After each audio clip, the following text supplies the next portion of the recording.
अब हम स्टार्ट करते हैं page 556 section 3 neurology and special senses. सबसे पहले इसमें है the retinal disorders. Age related macular degeneration is the degeneration of macula which is the central area of retina. Retina के सेंटर पे एक मैक्यूला एक स्ट्रक्चर होता है, उसकी इसमें डिजनरेशन हो जाती है which results in the loss of central vision. तो हमारे जो विजुअल फील्ड है उसके सेंटर में लॉस ऑफ विजन हो जाती है, इसको हम कहते हैं स्कोटोमास। It has two types, that is dry, which is most common, and एक दूसरी है wet. Dry is the most common. It is gradual decrease in the vision with the subretinal deposits. इसमें हमारे जो रेटिना के लेयर्स हैं उनके अंदर कुछ डिपॉजिट्स बन जाते हैं और उसके साथ साथ डिक्रीज इन विजन होती है। वेट में है the rapid decrease in vision due to the bleeding, second to the choroidal neovascularisation. इसमें ये होता है कि कोरोइडल जो हमारा कोरोइडल के अंदर जो है वो बहुत ज़्यादा वेजल्स बनने लगती हैं, न्यू वेस्कुलर सिंथेसिस होने लगती है, उसकी वजह से जो है वो रैपिड डिक्रीज इन विजन हो जाती है। ठीक है, क्योंकि हमारी ब्लीडिंग स्टार्ट हो जाती है, क्योंकि कोरोइड के अंदर जो है वो न्यू वेजल सिंथेसिस हो रही होती है। Distortion of the straight lines metamorphopsia is an early symptom.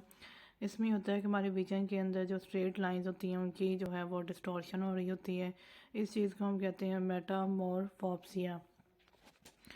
Diabetic retinopathy. मेटामॉर्फोप्सिया में ये होता है कि हमारी जो विजुअल फील्ड में जितने भी ऑब्जेक्ट्स हैं वो डिस्टॉर्टेड नज़र आएंगे, जितनी स्ट्रेट लाइंस होंगी वो भी सारी डिस्टॉर्टेड हुई होंगी। Diabetic retinopathy.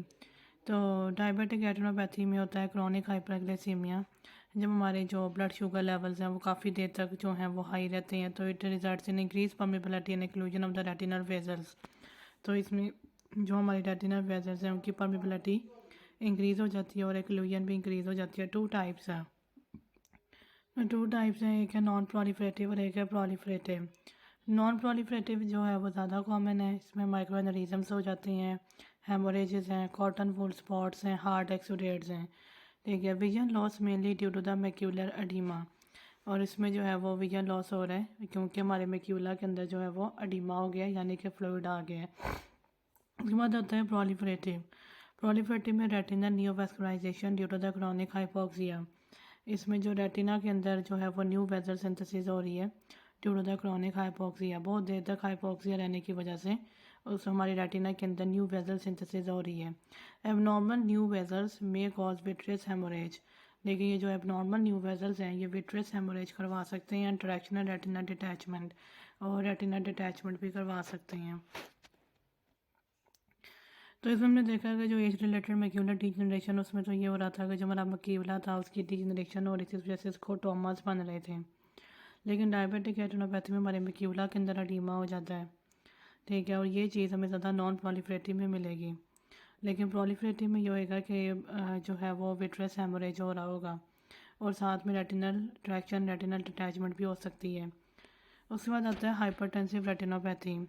इसमें है the chronic hypertension, spasm, sclerosis and fibrinoid necrosis of the retinal vessels. अगर बहुत देर से किसी पेशेंट को हाइपरटेंशन है तो उसकी जो रेटिनल वेजल्स हैं उसके ऊपर स्पैज्म हो सकता है, स्क्लेरोसिस हो सकती है और फिब्रिनॉइड नेक्रोसिस हो सकती है। Fundoscopy arteriovenous nicking. अगर ये आर्टीरियोविनस निकिंग का वर्ड हमें एमसीक्यूज़ में कभी भी आए तो ये याद रखना कि आर्टीरियोविनस निकिंग जो है वो हाइपरटेंसिव रेटिनोपैथी में होती है।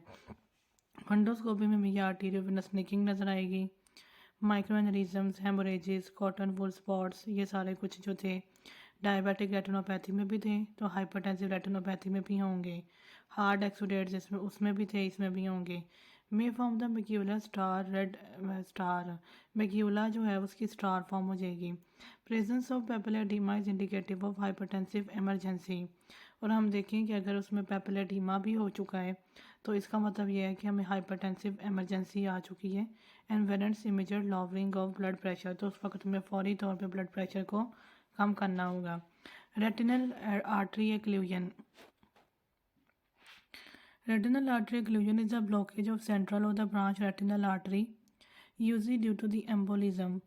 हो सकता है कि एम्बोलिज्म की वजह से जो है वो रेटिनल आर्टरी की ब्लॉकेज हो रही हो, ये तो सेंट्रल भी हो सकती है या फिर ब्रांच भी हो सकती है। रेटिनल आर्टरी जो है वो उसकी सेंट्रली अगर ब्लॉकेज हो रही है और उसकी ब्रांच की भी ब्लॉकेज हो सकती है, और ये ज़्यादातर एम्बोलिज्म की वजह से होती है।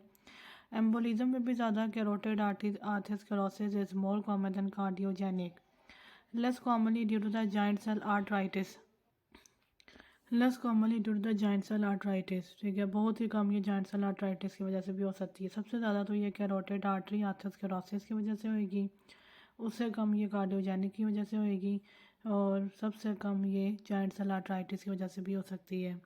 It presents with acute painless monocular vision loss, इसमें जो है वो एक्यूट एकदम से उठने वाला जो है वो विजन लॉस होगा। मोनोकुलर, ठीक है, यानी कि एक ही आँख पर होगा, पेनलेस होगा। फंडोस्कोपी में हमें नज़र आएगा cloudy retina with cherry red spot at fovea, हमें क्लाउडी रेटिना नज़र आएगा और एक चेरी रेड स्पॉट बना होगा at the fovea. Identifiable retinal emboli, और एम्बोलाई भी हमें नज़र आ जाएंगे। For example the cholesterol crystals appear as small yellow refractile deposits in arterioles. Cholesterol crystals हमें नज़र आएंगे, वो स्मॉल होंगे, येलो होंगे, और रिफ्रैक्टाइल डिपॉजिट्स इन आर्टरियोल्स। ये कोलेस्ट्रॉल क्रिस्टल्स हमें आर्टरियोल्स में नज़र आएंगे। तो रेटिनल आर्टरी एक्लूजन में हमने देखा कि हमें रेटिना जो है वो क्लाउडी नज़र आएगा, ठीक है, और उसके ऊपर एक चेरी रेड स्पॉट होगा which is present on the fovea. इसके साथ हम देखेंगे कि जो एम्बोलाई जिसकी वजह से रेटिनल आर्टरी की एक्लूजन हो रही है वो भी हमें नज़र आ जाएंगे। वो कोलेस्ट्रॉल क्रिस्टल्स हैं, ठीक है, कोलेस्ट्रॉल क्रिस्टल्स हैं और वो स्मॉल हैं, येलो हैं, और refractile deposits in arterioles. Retinal vein occlusion, central retinal vein occlusion is due to the primary thrombosis. अच्छा, रेटिनल आर्टरी एक्लूजन हमने देखा कि इसमें सेंट्रल और ब्रांच दोनों किस्म की आर्टरीज के अंदर ब्लॉकेज हो सकती थी, लेकिन जो रेटिनल वेन एक्लूजन है इसमें हम सिर्फ और सिर्फ सेंट्रल वेन को डिस्कस कर रहे हैं। Central vein occlusion is due to the primary thrombosis. अच्छा, अब ये भी एक फ़र्क हम नोट करते हैं कि रेटिनल वेन एक्लूजन के अंदर सिर्फ थ्रोम्बोसिस हो रही है, प्राइमरी थ्रोम्बोसिस, ठीक है, एम्बोलिज्म नहीं हो रही। थ्रोम्बोसिस से ही एम्बोलिज्म हो रही होती है, पहले थ्रोम्बोसिस होती है, फिर उसी के कुछ पार्टिकल्स जो हैं वो ब्लड के ज़रिए ट्रैवल करके कहीं पे जाके ब्लॉकेज करवा रहे होते हैं, उसको हम एम्बोलिज्म कहते हैं। तो अगर थ्रोम्बोसिस की वजह से एक्लूजन हो रही है तो वो सेंट्रल रेटिनल वेन की है, और अगर एम्बोलिज्म की वजह से कोई ब्लॉकेज हो रही है तो वो सेंट्रल और ब्रांच्ड रेटिनल आर्टरी की है। Branch retinal vein occlusion is due to the secondary thrombosis. अच्छा, ब्रांच की भी हो सकती है, ब्रांच रेटिनल वेन एक्लूजन की जो हो रही है वो due to the secondary thrombosis, लेकिन इसमें जो है वो एम्बोलिज्म नहीं है, वो है थ्रोम्बोसिस ही, और थ्रोम्बोसिस जो है वो एम्बोलिज्म से पहले होने वाली चीज़ है। तो यहाँ पे हमने देखा कि retinal vein occlusion, branch retinal vein occlusion is due to secondary thrombosis at arteriovenous crossings है। जहाँ पे आर्टीरियो वीनस क्रॉसिंग्स है वहाँ पे अगर कोई थ्रोम्बोसिस हो गई है तो ये ब्रांच रेटिनल वेन एक्लूजन करवाएगी। Sclerotic आर्टरियोल compresses adjacent venule causing turbulent blood flow, और इसकी रीज़न ये बनती है कि जो अगर स्क्लेरोटिक आर्टरियोल कोई हो गया है तो वो अपने एडजेसेंट वाले वेन्यूल को कंप्रेस कर देगा, जिसकी वजह से ब्लड फ्लो टर्बुलेंट हो जाता है।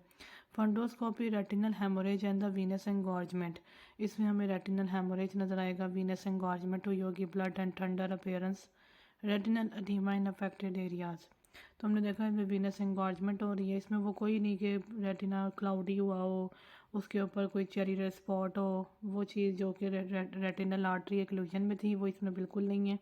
इसमें वीनस एंगॉर्जमेंट हुई हुई है, रेटिनल हेमोरेज हुआ हुआ है, retinal oedema in affected areas. इसके बाद हम देखते हैं रेटिनल डिटैचमेंट को, जैसे this is the separation of the neurosensory retina from underline retinal pigment epithelium, ठीक है, रेटिनल पिगमेंट एपिथेलियम से जो है वो हमारे न्यूरोसेंसरी रेटिना की इसमें सेपरेशन हो जाती है।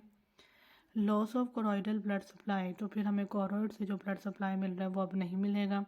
It leads to the hypoxia and the degeneration of photoreceptors, और फिर हाइपोक्सिया हो जाएगा यानी कि ऑक्सीजन भी नहीं मिलेगी, और डीजनरेशन हो जाएगी of the photo receptors. Photo receptors में आते हैं रॉड्स एंड कॉन्स, तो उनकी भी फिर फोटो रिसेप्टर्स की जो है वो इसमें डी जनरेशन हो जाएगी।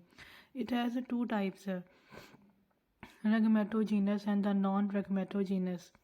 रेगमेटोजेनस इज द मोस्ट कॉमन, ठीक है, due to the retinal tears. Rhegmatogenous जो है वो मोस्ट कॉमन है, अच्छा, यहाँ पे हमने देखा है कि रेगमेटोजेनस मोस्ट कॉमन है, और डायबिटिक रेटिनोपैथी में हमने देखा है कि नॉन प्रोलिफरेटिव मोस्ट कॉमन है। फिर हमने एज रिलेटेड मैक्यूलर डिजनरेशन में देखा है कि ड्राई मोस्ट कॉमन है, हर एक का जो ऊपर ऊपर वाला है वही मोस्ट कॉमन है। तो रेगमेटोजेनस जो है वो मोस्ट कॉमन है, it is due to the retinal tears. Retina के ऊपर कोई टीयर बन जाएगा, often associated with the posterior vitreous detachment. अगर हमारे पोस्टीरियर विट्रस की कोई डिटैचमेंट हुई है, ठीक है, तो उसकी वजह से रेटिना के ऊपर टीयर बन सकता है। Increase risk with advanced age and high myopia, less frequently traumatic. Rhegmatogenous जो है वो ट्रोमेटिक नहीं होता, इसमें बस रेटिना के ऊपर टीयर बन जाता है क्योंकि पोस्टीरियर विट्रस अटैचमेंट हुई होती है। It increases risk increases with increase age, high myopia, और इसमें मायोपिया जो है यानी कि नियर साइटेडनेस जो है वो इसमें हो जाती है। नॉन रेगमेटोजेनस ट्रैक्शनल और एक्सुडेटिव है। नॉन रेगमेटोजेनस जो है वो ट्रैक्शनल है और एक्सुडेटिव है, फ्लूइड अकोमोलेशन, ठीक है। इसमें ये होएगा कि इसमें फ्लूइड अकोमोलेशन होगी। रेगमेटोजेनस जो थी वो ट्रोमेटिक नहीं थी। Commonly presents with the symptoms of posterior vitreous attachment, क्योंकि इसमें पोस्टीरियर विट्रस अटैचमेंट रेगमेटोजेनस में होती है, तो इसमें कुछ सिम्टम्स भी इस तरह के नजर आएंगे जो पोस्टीरियर विट्रस अटैचमेंट को शो करते हैं। जैसे कि इसमें फ्लॉटर्स हैं, लाइट फ्लैशेज हैं, forward by the painless monocular vision loss, ठीक है। पहले ये फ्लॉटर्स और लाइट फ्लैशेज वगैरह होंगे, उसके बाद एक पेनलेस मोनोकुलर विजन लॉस हो जाएगा, ठीक है। पेनलेस यानी कि कोई इसमें दर्द नहीं हो रही होगी, एक ही आँख होगी, उसके अंदर विजन लॉस हो जाएगा, उसको हम कहते हैं डार्क कर्टेन है। फंडोस्कोपी, फंडोस्कोपी में हम देखेंगे opacification and the wrinkling of the detach retina. इसमें हमें बहुत ही साफ नज़र आएगा कि जो हमारा रेटिना है वो डिटैच्ड हुआ हुआ है और उसके ऊपर जो है वो विंकलिंग हुई हुई है और पैसिफिकेशन हुई हुई है। Change in the vessel direction, और वेजल्स की जो डायरेक्शन है वो भी इसमें चेंज हुई है, सर्जिकल इमरजेंसी होती है ये। Retinitis pigmentosa, this is a group of inherited dystrophies causing progressive degeneration of photoreceptors in the retinal pigment epithelium. Retinal detachment में हमने देखा कि जो रेटिनल पिगमेंट एपिथेलियम है वो सेपरेट हो रही है फ्रॉम द न्यूरोसेंसरी रेटिना, लेकिन रेटिनिटिस पिगमेंटोसा जो है वो एक इनहेरिटेड डिजीज़ है। ये ग्रुप ऑफ इनहेरिटेड डिजीज़ हैं। इन सब में ये हो रहा होता है कि आहिस्ता आहिस्ता हमारे फोटो रिसेप्टर्स की और रेटिनल पिगमेंट एपिथेलियम की डिजनरेशन हो रही है। May be associated with abetalipoproteinaemia, जिनके अंदर लिपिड्स की कमी हो जाती है उसके साथ भी एसोसिएटेड होते हैं। ए बीटा लिपोप्रोटीनीमिया में तो लिपिड्स बन ही नहीं रहे होते। Early symptoms are the night blindness, सबसे पहले तो इसमें नाइट ब्लाइंडनेस नजर आएगी, जैसे हम कहते हैं the nyctalopia and the peripheral vision loss, ठीक है। और पेरिफेरल यानी कि सेंट्रल में हमें नज़र आ रहा होगा, लेकिन पेरिफेरल अब जो है वो साइडों पे नज़र नहीं आ रहा होगा। फंडोस्कोपी में triad of optic disc pallor, optic disc जो है वो पैलर हुई होगी, उसका रंग जो है वो पीला हुआ होगा। रेटिनल वेजल एटेन्यूएशन, इसको चेक कर लेते हैं। The retinal pigmentation with the bone spicule shaped deposits, और रेटिना के ऊपर भी हम देखेंगे कि पिगमेंटेशन हुई हुई है, कोई और ही इसके ऊपर जो है वो कलर आया होगा, उसके साथ जो है वो बोन स्पिक्यूल, ठीक है, स्पिक्यूल शेप्ड डिपॉजिट्स बने होंगे, ठीक है। उसके बाद आता है papilloedema, optic disc swelling usually bilateral. Papilloedema जो है वो ज़्यादातर बायलेटरल होती है और इसमें ऑप्टिक डिस्क की स्वेलिंग हो जाती है due to the increase in the intracranial pressure, ठीक है, secondary to the mass factor. Papilloedema जो है वो इंट्राक्रेनियल प्रेशर के ज़्यादा होने से भी हो सकता है, और या फिर ये मैस फैक्टर की वजह से भी हो सकता है। Result from the impaired axoplasmic flow in the optic nerve, ठीक है। ऑप्टिक नर्व में जो एक्सॉन्स बने हुए हैं उनकी जो एक्सोप्लाज्मिक फ्लो अफेक्ट हो जाती है, इम्पेयर्ड हो जाती है, तब ये पेपिला एडीमा हो रहा होता है। फंडोस्कोपी विच होती है elevated optic disc with the blurred margins, इसमें ऑप्टिक डिस्क जो है वो एलिवेटेड हो जाएगी और उसकी मार्जिन्स जो हैं वो ब्लडेड हो जाती हैं। एटेन्यूएशन का मीनिंग है the reduction of the force effect of the value of something, the reduction of the amplitude of a signal, electric current और द अदर ऑस्किलेशंस। तो यहाँ पे मैंने बताया कि रेटिनिटिस पिगमेंटोसा में रेटिनल वेजल एटेन्यूएशन हो रही थी, यानी कि जो हमारा रेटिनल वेजल है वो कमज़ोर हो रहा था, उसका फोर्स, उसका एफर्ट जो है वो कम हो रहा था। तो ये चीज़ रेटिनल वेजल एटेन्यूएशन में आ गई। रेटिनल पिगमेंटेशन हमने देखा कि जो है वो स्पिक्यूल शेप्ड डिपॉजिट्स, ये भी बिल्कुल स्पेसिफिक हैं फॉर द रेटिनिटिस पिगमेंटोसा, और इसमें रेटिनल पिगमेंटेशन और एक इसमें ऑप्टिक डिस्क पैलर है।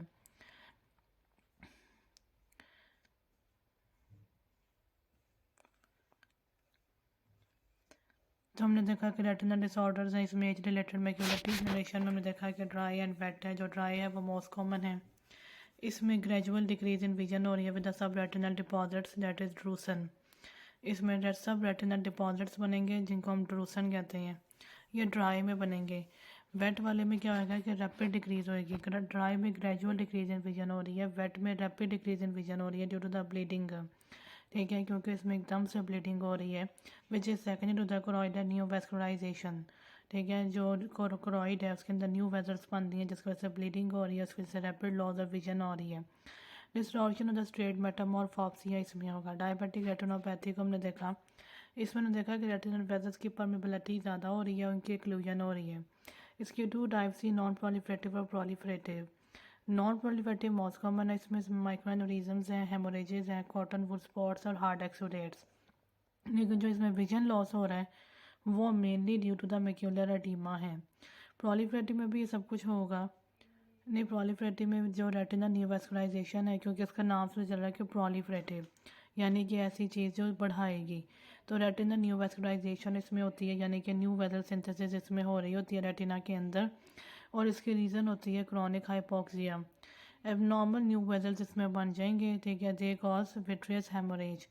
ठीक है, एबनॉर्मल न्यू वेजल्स बन जाएंगे, वो विट्रियस हेमोरेज करवाएंगे और ट्रैक्शनल रेटिनल डिटैचमेंट करवाएंगे। हाइपरटेंसिव रेटिनोपैथी में हमने देखा कि स्पैज़म हो सकता है, स्क्लेरोसिस हो सकता है, फिब्रिनॉइड नेक्रोसिस हो सकता है रेटिनल वेजल्स का। फंडोस्कोपी में आर्टीरियोवेनस निकिंग मिलेगी। माइक्रोएन्यूरिज्म्स, हेमोरेजेस, कॉटन वॉल स्पॉट्स और मैक्यूला की जो फॉर्म है वो स्टार जैसी हो जाएगी। हार्ड एक्सुडेट्स जो हैं वो मे फॉर्म मैक्यूलर स्टार, वो हार्ड एक्सुडेट्स जो हैं वो मैक्यूलर स्टार बना देंगे। ये भी उन्होंने हमें शो किया होगा। प्रेजेंस ऑफ पेपिलर एडीमा भी इसमें हो सकता है, लेकिन अगर पेपिलर एडीमा हो जाता है तो उसका मतलब यह है कि it is hypertensive emergency and we need to lower the blood pressure immediately. उसके बाद आता है द रेटिनल आर्टरी एक्लूजन। इसमें रेटिनल आर्टरी की एक्लूजन हो रही है। इसमें ब्रांच रेटिनल आर्टरी की भी हो सकती है और सेंट्रल रेटिनल आर्टरी की भी एक्लूजन हो सकती है, और ये ज़्यादातर एम्पोलिज्म की वजह से होती है। और एम्पोलिज्म में भी सबसे ज़्यादा ये करोटिड आर्टरी आर्थरोस्क्लेरोसिस की वजह से होती है।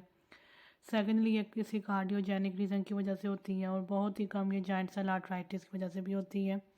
इसमें हमारा रेटिना क्लाउडी हो जाता है, उसके ऊपर रेड स्पॉट बन जाता है, और आइडेंटिफाइबल रेटिनल एम्पोलाई इसमें हमें मिलते हैं। लेकिन कोलेस्ट्रॉल क्रिस्टल्स एम्पोलाई जो हैं वो in the form of cholesterol crystals होते हैं। They are small, they are yellow and the refractile deposits in arterioles. Retinal vein occlusion. Central retinal vein occlusion is due to the primary thrombosis. That is a branch retinal vein occlusion is due to the secondary thrombosis at the arteriovenous crossings.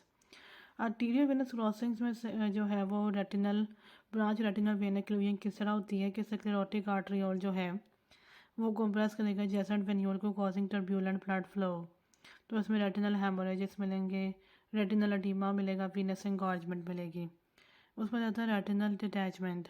इसमें यही है कि जो न्यूरोसेंसिटिव retina है वो अपने नीचे जो रेटिनल पिगमेंट एपिथेलियम से सेपरेट हो जाएगा, तो उसको ब्लड सप्लाई बिल्कुल नहीं मिलेगा, तो हाइपोक्सिया हो जाएगा और degeneration of the photo receptors हो जाएगा। इसके आगे टू टाइप्स बताई हुई हैं। इसमें हम देखेंगे posterior vitreous detachment. Posterior vitreous detachment के सिम्टम्स इसमें होंगे, उसके फ़ौरन बाद एक डार्क कर्टेन आ जाएगा। फंडोस्कोपी में हम देखेंगे कि जो डिटैच रेटिना है उसमें पैसिफिकेशन और रिंकलिंग हुई है, change in vessel direction, surgical emergency है। रेटिनोसाइट पिगमेंटोसा ये एक इनहेरिटेड डिजीज़ है और इसमें फोटोरिसेप्टर्स और रेटिनल पिगमेंट एपिथेलियम की डिजनरेशन हो रही है। ये ए बीटा लिपोप्रोटीनीमिया के साथ भी एसोसिएटेड हो सकती है। अर्ली सिम्टम्स में है night blindness and the peripheral vision loss. ठीक है, फंडोस्कोपी हम देखेंगे कि एक ऑप्टिक डिस्क पैलर है, retinal vessel attenuation and retinal pigmentation with the bone spicule shaped deposits. Fundoscopy में इसका एक ट्रायड पूरा होगा, एक ऑप्टिक डिस्क का पैलर हुआ होगा, फिर इसमें एक रेटिनल की पिगमेंटेशन हुई होगी with the bone spicule shaped deposits, और एक इसमें रेटिनल वेजल की एटेन्यूएशन हुई होगी। पेपिला एडीमा, इसमें ऑप्टिक डिस्क की स्वेलिंग हुई होगी, ज़्यादातर ये बायलेटरल होती है। It is due to the increase in intracranial pressure, या फिर ये due to the mass effect. Results है due to the increase in intracranial pressure, for example sector of the mass effect. ठीक है, ये मैस अफेक्ट की वजह से ही इसका जो है वो ऑप्टिक डिस्क की स्वेलिंग हो रही होती है। क्योंकि मैस इफेक्ट की वजह से इंट्राक्रैनियल प्रेशर इंक्रीज़ हो जाता है और इंट्राक्रैनियल प्रेशर इंक्रीज़ होने से ऑप्टिक डिस्क की स्वेलिंग हो सकती है। Results from the impaired exoplasmic from the optic nerve fundoscopy में elevated optic disc with the blurred margins, इसमें ऑप्टिक डिस्क वो एलिवेटेड हो जाएगी क्योंकि ऑप्टिक डिस्क की स्वेलिंग हुई है, जाहिर है वो मोटी होगी ये स्वेलिंग के बाद, तो वो एलिवेट नज़र आएगी विद ब्लर्ड मार्जिन्स। उसके बाद हम देखते हैं रेटिनल डिसऑर्डर्स। ठीक है, रेटिनल डिसऑर्डर्स फंडोस्कोपी में हमें किस तरह के दिखेंगे। तो सबसे पहले हम देखते हैं कि ए में उन्होंने क्या शो किया हुआ है। ए में हमने देखा कि यहाँ पे जो है वो रेड कलर का जो है वो एक जगह पे जो रेड पिगमेंट है वो ज़्यादा जमा हुआ है। तो ये चीज़ जो है ये किस में नज़र आएगी, ये हमें तब नज़र आएगा जब dry age related macular degeneration हुई होगी, जिसकी वजह से gradual decrease in vision with the sub retinal deposits. तो ये सब रेटिनल डिपॉजिट्स हैं जिन्हें हम ट्रूसन कहते हैं और ये dry age related macular degeneration में नज़र आएंगे। तो ये जो रेड कलर का इन्होंने दिखाया हुआ है ये ट्रूसन है, इसको हम सब रेटिनल डिपॉजिट्स में कहते हैं। ये हमें dry age related macular degeneration में नज़र आएगा। उसके बाद हम बी में देखते हैं, तो बी में उन्होंने हमें यहाँ पे कुछ जो है वो वेजल्स शो किए हुए हैं। ठीक है, ये वेजल्स जो हैं ये हमें किस में नज़र आएंगे,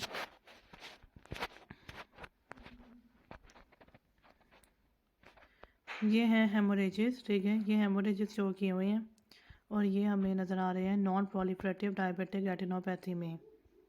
ठीक है, ये हेमोरेजेस हैं जो हमें बी में दिखाए गए हैं, वो हेमोरेजेस हैं और ये हेमोरेजेस हमें नज़र आएंगे नॉन प्रोलिफरेटिव डायबिटिक रेटिनोपैथी में।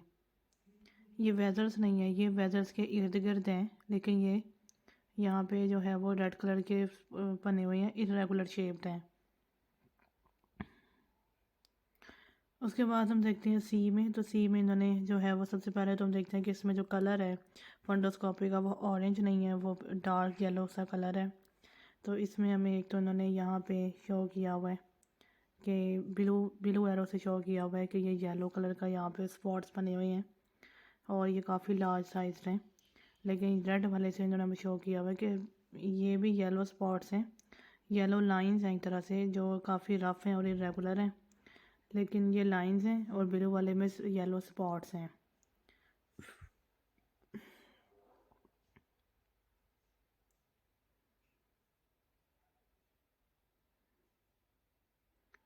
तो ये उन्होंने हमें शो किए हुए हैं हार्ड एक्सोडेट्स में form the macular star red arrow. जो रेड एरो था वो शो कर रहा था मैक्यूलर स्टार को और ये हमें नज़र आते हैं हाइपरटेंसिव रेटिनोपैथी में। और जो ब्लू एरो था वो शो कर रहा था कॉटन वूल स्पॉट्स को। ठीक है, अब देखते हैं कि ब्लू एरो जो है वो कॉटन वूल स्पॉट्स को शो कर रहा है और जो रेड एरो है वो मैक्यूलर स्टार को शो कर रहा है। दोनों चीज़ें जो हैं वो हमें मिलती हैं हाइपरटेंसिव रेटिनोपैथी में। डी में हम देखते हैं कि यहाँ पे एक बिल्कुल ही ब्लरी सा रेड कलर का पिगमेंट नज़र आ रहा है जो उन्होंने ब्लैक एरो से शो किया हुआ। तो ये किस में बनता है, ये है चेरी रेड स्पॉटेड फोविया और ये हमें मिलता है रीनल आर्टरी एक्लूजन में। ये चेरी रेड स्पॉटेड फोविया है। फिर ई में हमें शो करना है ब्लड एंड थंडर अपीयरेंस जो रेटिनल वेन एक्लूजन में हमें मिलेगी। Venous engorgement that is blood and thunder appearance. ई में हमें देखना है, यहाँ पे ई में हमें बहुत क्लियरली नज़र आ रहा है कि किस तरह से बहुत ही ज़्यादा ब्लड वेजल्स हैं और वीनस एंगॉर्जमेंट साफ नज़र आ रही है और ये ब्लड एंड थंडर अपीयरेंस जो है ये रेटिनल वेन एक्लूजन में होती है। उसके बाद हमने देखा एफ़ में, तो एफ़ में जो है वो हम देख रहे हैं कि एक साइड पे एक येलोइश इरेगुलर से स्ट्रक्चर बना हुआ है। तो ये ब्लैक एरोस जो है वो इसकी बाउंड्री को शो कर रहे हैं कि ये सारी बाउंड्री जो है वो इस येलो से इरेगुलर स्ट्रक्चर ने ली हुई है। तो ये एफ़ में जो शो किया गया ये क्या है, ये है opacification and wrinkling of the detach retina. ये जो है वो detach retina non retina detachment में जो है ये चीज़ हमें नज़र आएगी कि जो रेटिना हमारा डिटैच्ड होगा उसमें ओपेसिफिकेशन और रिंकलिंग होगी। अब जी मुझे हमें शो करना है retinal pigmentation with the bond spicule shaped deposits जो कि हमें मिलते हैं रेटिनेटिस पिगमेंटोसा में। यहाँ पे हम देखते हैं कि इन्होंने हमें कुछ जो है वो रेटिनेटिस पिगमेंटोसा में जो हमें बॉन्ड स्पिक्यूल्स मिलने थे वो नज़र आ रहे हैं, ब्लैक कलर के हैं ये।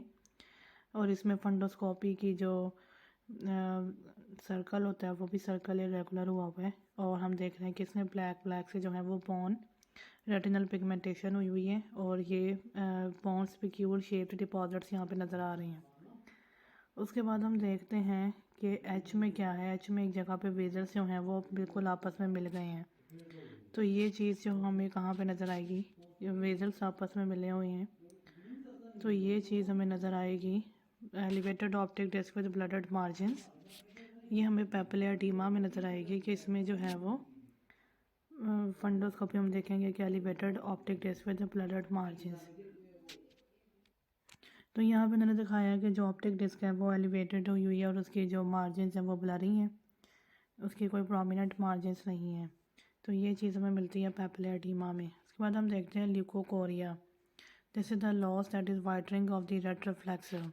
इसमें रेड रिफ्लेक्स का लॉस हो जाता है यानी वाइटनिंग हो जाती है। Important causes in children include retinoblastoma and the congenital cataract. ये ल्यूकोकोरिया जो है ये चिल्ड्रन में रेटिनोब्लास्टोमा की वजह से हो रहा होता है या फिर कॉन्जेनिटल कैटरैक्ट की वजह से। अगर किसी को पैदाइशी कैटरैक्ट है या फिर रेटिनोब्लास्टोमा जो एक ट्यूमर है, अगर ये दोनों में से कोई चीज़ है तो फिर ये चीज़ जो है ल्यूकोकोरिया हो सकता है। Uveitis, this is the inflammation of uvea, specific name based on location within the affected आई।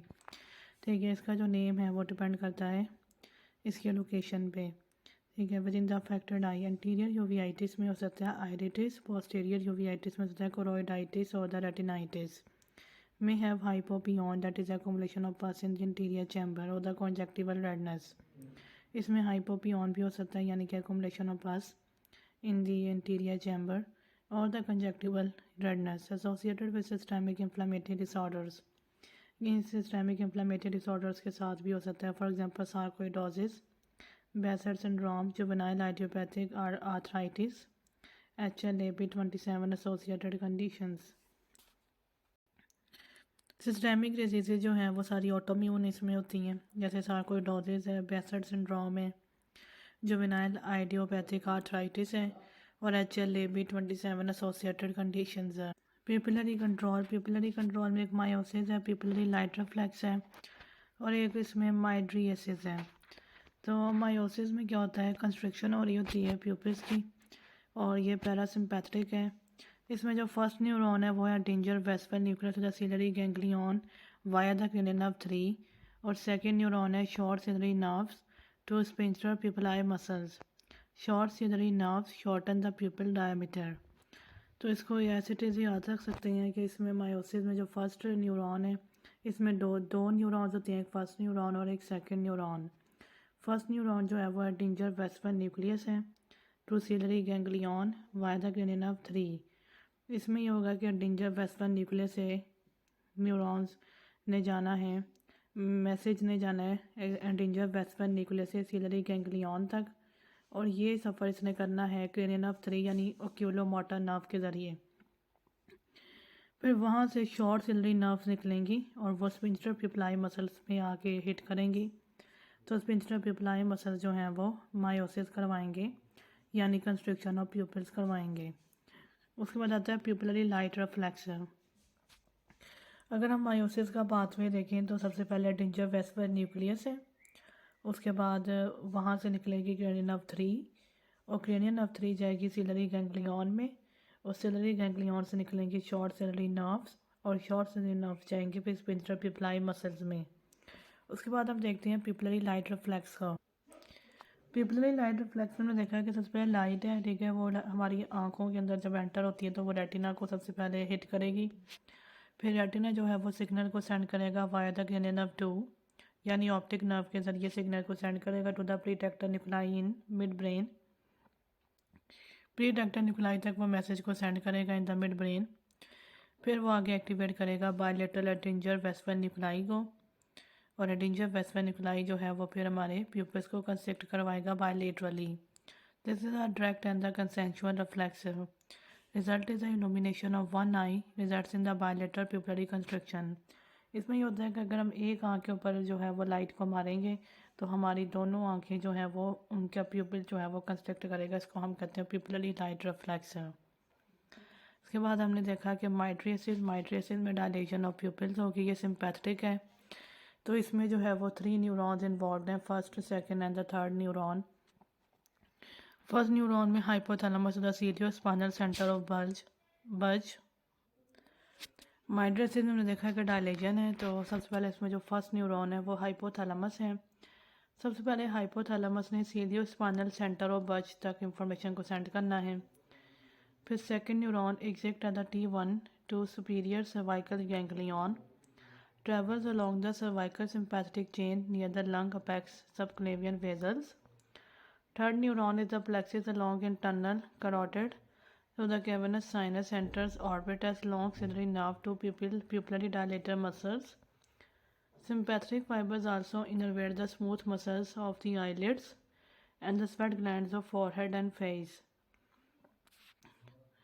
इसके पाथवे को हम इस तरह याद रख सकते हैं कि सबसे पहले हाइपोथैलेमस है, वहाँ से इंफॉर्मेशन जाएगी सीरियोस्पाइनल सेंटर ऑफ बज तक। फिर ये ट्रैवल करेगी along the cervical sympathetic chain और उसके बाद ये पहुँचेगी सर्वाइकल गैंग्लियन तक। फिर उसके बाद जो है वो प्लेक्सिस, ठीक है, इसके प्लेक्सिस तक चली जाएगी और फिर कैवर्नस साइनस में जाएगी। इसके बाद ये प्लेक्सिस में एंटर हो जाएगा अलोंग द इंटरनल कैरोटिड और उसके बाद ये कैवर्नस साइनस में एंटर होगा।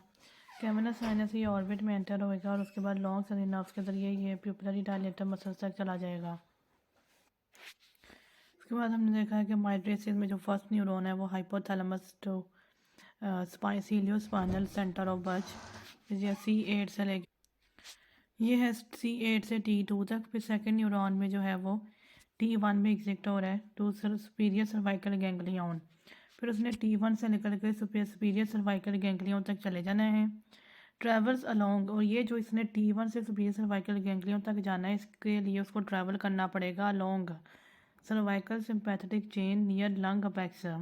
लंग अपेक्स के इर्द गिर्द जो सर्वाइकल सिंपैथेटिक चेन है उसके अंदर इसको ट्रैवल करना होता है, उसके साथ साथ ट्रैवल करना होता है सब क्लेवियन के वेजल्स के साथ साथ। थर्ड न्यूरॉन में इसने एक प्लेक्सिस में एंटर हो जाना है और वो प्लेक्सिस जो है वो इंटरनल कैरोटिड के साथ होगा। इस प्लेक्सिस में इसने एंटर होना है थ्रू द कैवर्नस। फिर उसके बाद इसने कैवर्नस साइनस के ज़रिए ऑर्बिट में एंटर हो जाना है और ऑर्बिट में इसने एंटर होना है as a long ciliary nerve, ठीक है, एंटर्स ऑर्बिट। इसने ऑर्बिट में एंटर होना है as a long ciliary nerve to the pupillary dilator muscles. Sympathetic fibres also innervate the smooth muscles of eyelids. इसमें स्मूथ मसल्स ऑफ आईलिड्स को भी करना होता है। उसमें other minor retractors and the sweat glands of forehead and face, और जो हमारे फेस पे और फॉरहेड पे स्वेट ग्लैंड्स हैं उनको भी इनर्वेट करना होता है। तो माइट्रियसिस का जो ट्रैक्ट है वो सबसे पहले हाइपोथैलेमस है। हाइपोथैलेमस से इंफॉर्मेशन जाएगी सीरियोस्पाइनल सेंटर ऑफ बज जो कि C8 to T2 है।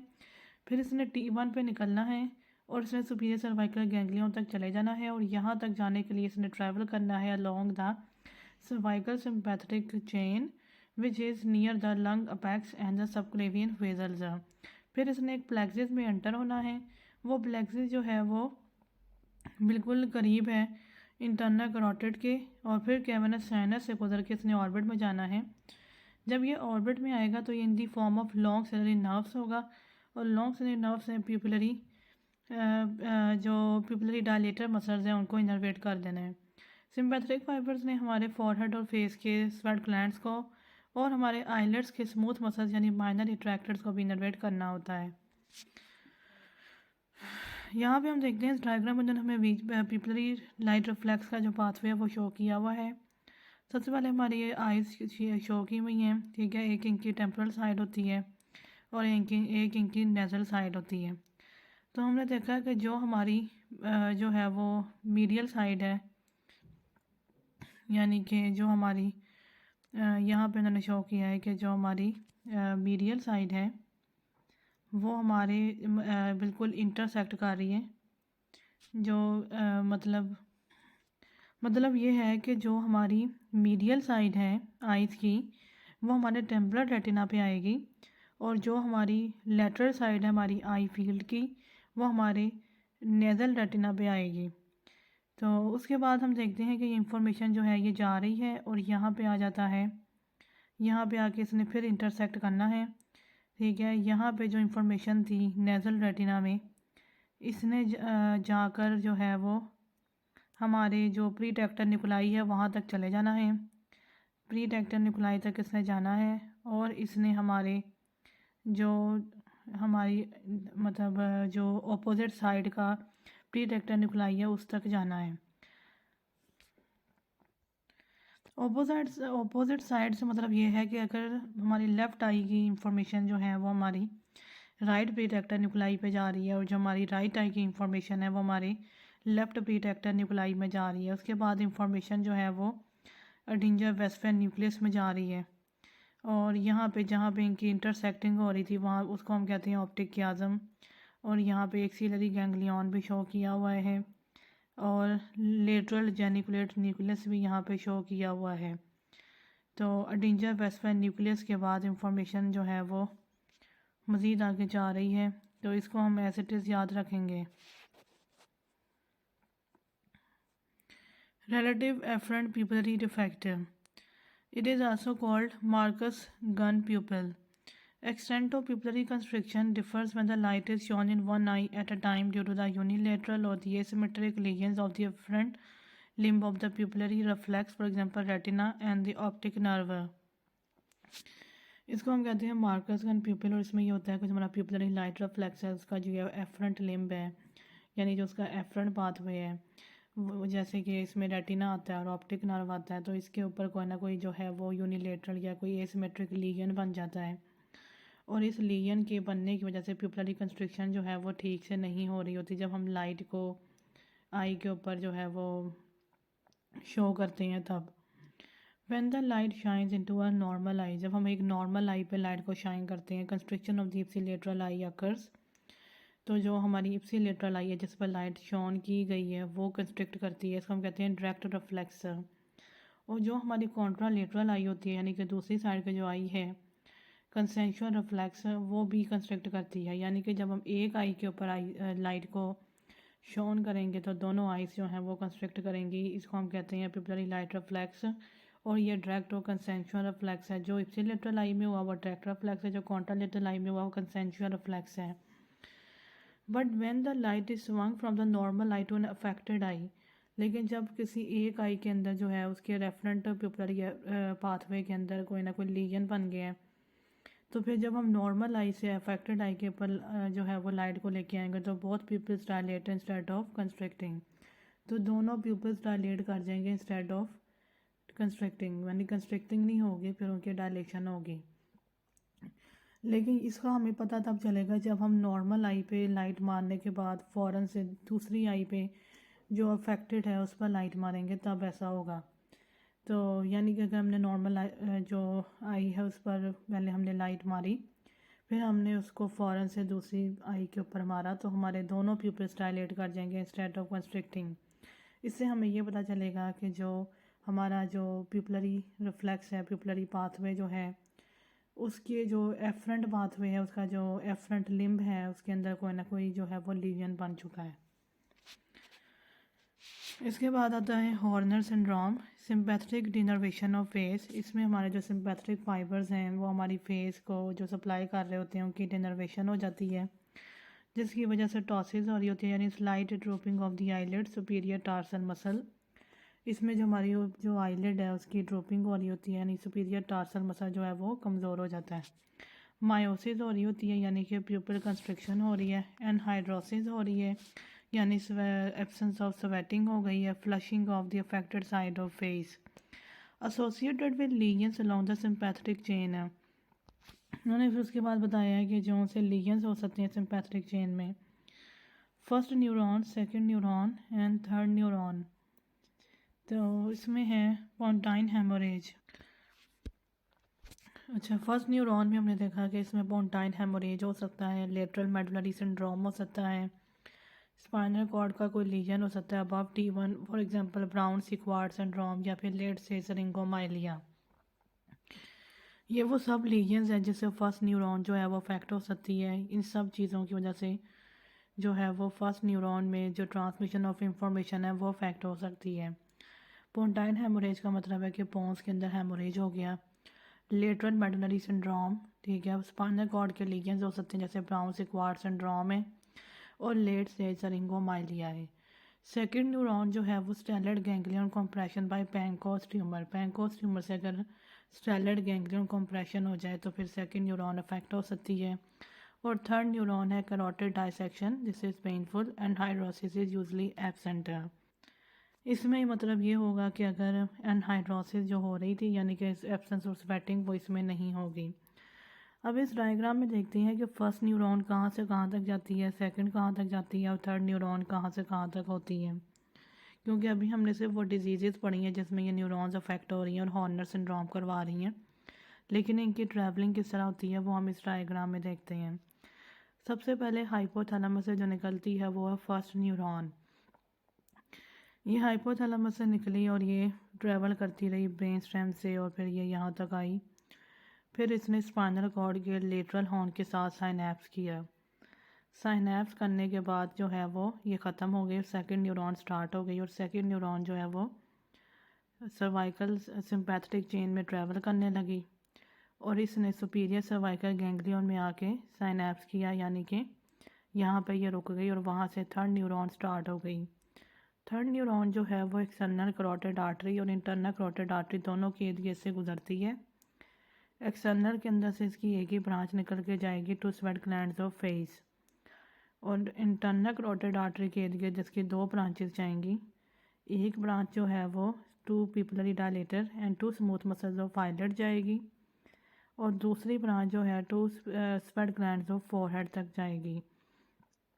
तो हमने देखा कि यहाँ पे थर्ड न्यूरॉन जो है वो कुछ उसकी ब्रांचेस जो हैं वो इंटरनल कैरोटिड के साथ से गुजर रही हैं और कुछ उसकी ब्रांचेस जो हैं वो एक्सटर्नल कैरोटिड के बिल्कुल साथ से गुजर रही हैं। जो सी ब्रांच इसकी जो इंटरनल कैरोटिड के अंदर से गुजरेंगी वो दो ब्रांचेस हैं, उनमें से एक जो है वो ophthalmic division of trigeminal nerve के अंदर से गुजरेगी। ये जो ophthalmic division of trigeminal nerve के अंदर से गुजरेगी ये हमारी आइस तक जाएगी, हमारे रेटिना तक जाएगी और प्यूपिलरी डायलेटर मसल को सप्लाई करेगी। लेकिन जो सी हमारी ophthalmic division of trigeminal nerve के अंदर से नहीं गुजरती वो हमारे स्वेट ग्लैंड्स ऑफ फोरहेड तक जाएगी और हमारे आईलिड के स्मूथ मसल्स तक जाएगी। तो यहाँ से हमने देख लिया कि फर्स्ट न्यूरॉन, सेकंड न्यूरॉन और थर्ड न्यूरॉन की ट्रैवलिंग किस तरह होगी, कौन सी डिजीज़ में ये डैमेज होंगी और इनके डैमेज होने की वजह से किस तरह से हॉर्नर सिंड्रोम हो रहा होगा और हॉर्नर सिंड्रोम में हमें क्या फाइंडिंग्स मिलेंगी। एक तो टॉसिस मिलेगा, एक मायोसिस मिलेगा, एक एनहाइड्रोसिस मिलेगा और एक flushing of the affected side of face मिलेगा।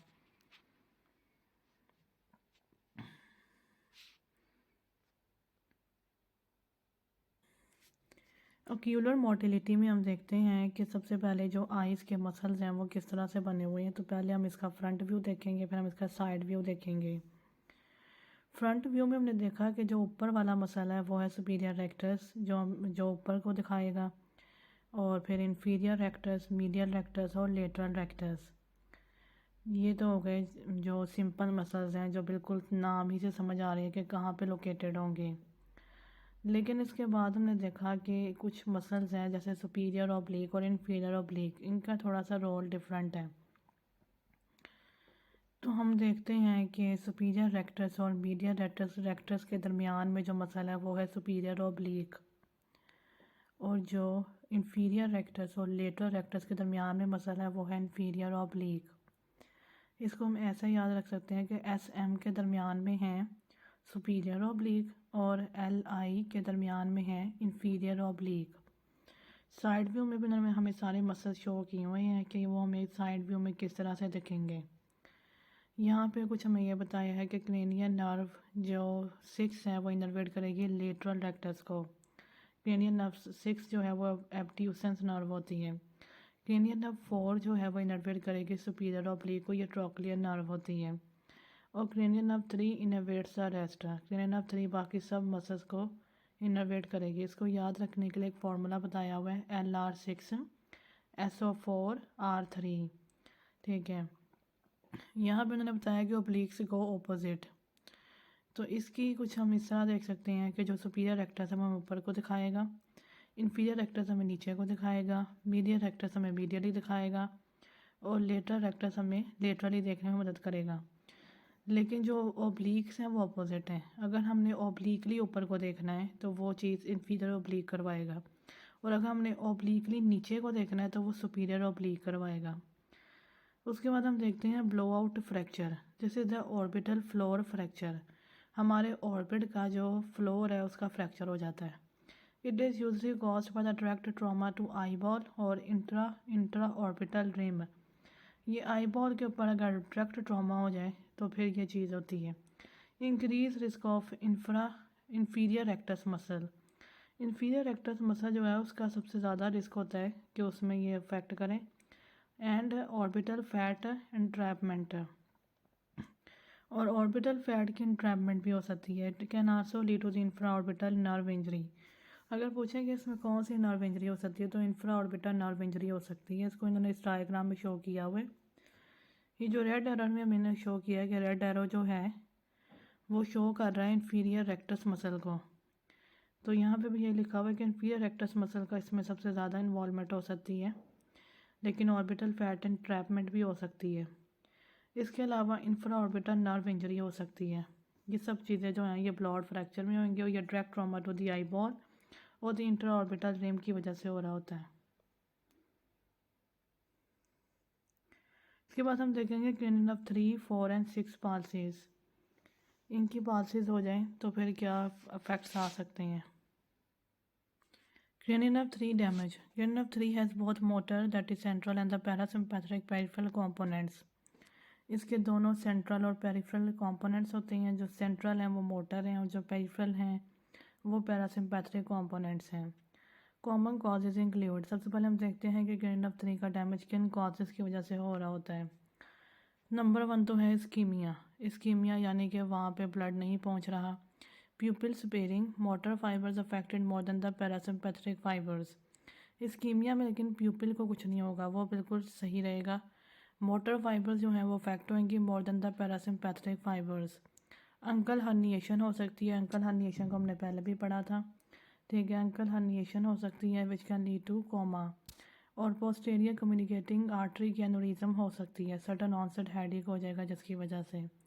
कैवर्नस साइनस थ्रोम्बोसिस हो सकती है जिसकी वजह से प्रोप्टोसिस हो जाएगी यानी आईबॉल्स बाहर को आ जाएंगे। Involvement of the cranial nerve 4, cranial nerve 5 की 1 and 2 divisions and cranial nerve 6 midbrain stroke, that is contralateral hemiplegia, ठीक है। मिड ब्रेन का स्ट्रोक हो सकता है जिसकी वजह से कॉन्ट्रालेटरल हेमीप्लीजिया हो जाएगा। Motor output to extra ocular muscles affected primarily by the vascular disease. Motor output to extra ocular muscles, इसमें यह है कि जो हमारे एक्स्ट्रा ऑकुलर मसल्स हैं वहाँ तक मोटर आउटपुट जा रही होती है।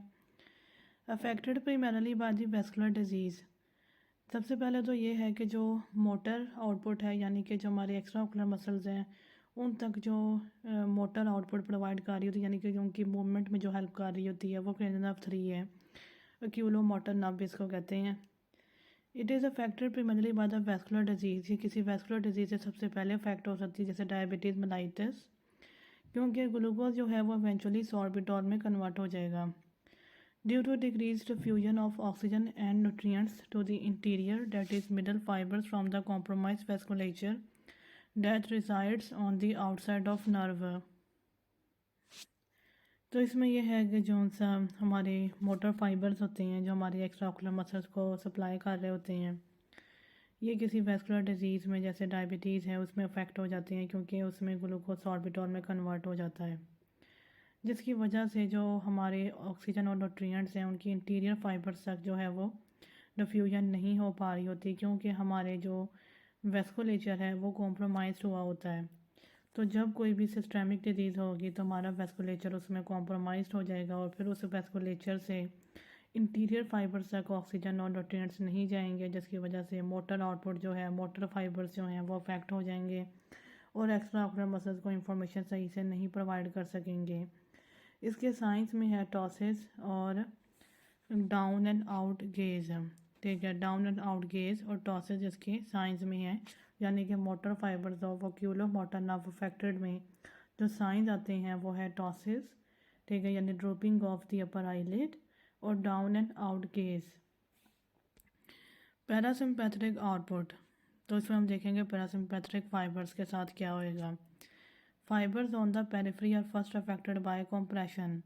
जो फाइबर्स पैरासिम्पैथेटिक फाइबर्स वो हैं जो हमारी पेरिफेरी में जाते हैं, तो ये सबसे ज़्यादा जो अफेक्ट होते हैं ये किसी ना किसी कंप्रेशन की वजह से अफेक्ट हो रहे होते हैं। तो इसमें पोस्टीरियर कम्युनिकेटिंग आर्टरी का एनेरिज्म आ सकता है, अंकल हर्निएशंस आ सकती हैं।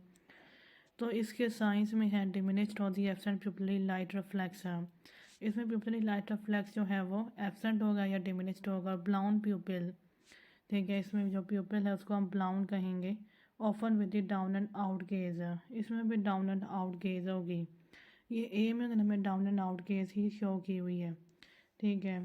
तो हमने देखा कि डाउन एंड आउट गेज हो सकती है, ब्लाउन प्यूपिल है और डिमिनिश्ड और एब्सेंट प्यूपिलरी लाइट रिफ्लेक्स है। ये तब होगा जब हमारे parasympathetic fibres to the periphery affected होंगे, ठीक है, और ये अफेक्ट हो रहे होते हैं पोस्टीरियर कम्युनिकेटिंग आर्टरी के एनेरिज्म की वजह से या फिर अंकल हर्निएशन की वजह से। इसके बाद हम देखते हैं क्रेनियम 4 का डैमेज। Pupil is higher in the affected eye. जब हमारा जो क्रेनियम 4 है वो डैमेज होगा, क्रेनियम 4 जो है वो हमारे सुपीरियर ऑब्लिक मसल को सप्लाई कर रहा होता है। क्रेनियम 4 हम देख लेते हैं यहाँ पे, cranium 4 inverts the superior oblique. तो जब क्रेनियम 4 का डैमेज हो जाएगा तो सुपीरियर ऑब्लिक को जो है वो इनर्वेशन नहीं मिलेगी। क्रेनियम 4 में pupil is high in the affected eye, तो प्यूपिल जो है वो हायर हो जाएगा in the affected eye. Characteristic head tilt to contralateral unaffected side to compensate for the lack of intorsion in the affected eye. इसमें ये होएगा कि फिर जो पेशेंट है वो अपने हेड को टिल्ट कर देगा टू द कॉन्ट्रालेटरल साइड ताकि वो कंपनसेट कर सके for the lack of intorsion in the affected eye. Can't see the floor with the cranium 4 damage. Cranium 4 के डैमेज के साथ पेशेंट जो है वो फ्लोर नहीं देख सकता, ठीक है। For example difficulty going down stairs और रीडिंग। किसी भी चीज़ में अगर नीचे को देखना पड़ेगा तो क्रेनियम 4 के डैमेज की वजह से पेशेंट नहीं देख सकेगा। उसकी जो आई है वो हमेशा ऊपर को गई रहेगी और वो अपने हेड को टिल्ट करेगा टू कॉन्ट्रालेटर साइड ताकि वो इस चीज़ को कंपनसेट कर सके। Cranium 6 damage, affected eye is unable to abduct. जो हमारी अफेक्टेड आई होगी वो अनएबल टू अबडक्ट होगी and is displaced medially in primary position of gaze, ठीक है। इसमें ये होगा कि जो अफेक्टेड आई है उसमें अबडक्शन का लॉस हो जाएगा और वो डिस्प्लेस्ड रहेगी मीडियली, वो मीडियली रहेगी इन प्राइमरी पोजीशन ऑफ गेज, ठीक है। जो भी उसकी प्राइमरी पोजीशन होगी वहीं पे वो रहेगी फिक्स, ठीक है, and in the primary position of gauge. यहाँ पे उन्होंने बताया कि cranium 6 palsy occurs when the 6th cranium is damaged or doesn't work right. This causes problems with the eye movements. Affected eye may not be able to move away from the midline normally. Midline से जो है वो affected आई away move नहीं कर सकेगी। तो ये चीज़ हमें नज़र आएगी क्रेनियम 6 के डैमेज में, यानी क्रेनियम 6 पालसी में। यहाँ पे देखते हैं कि क्रेनियम 6 का डैमेज जो है वो कहाँ पे इन्होंने शो किया हुआ है।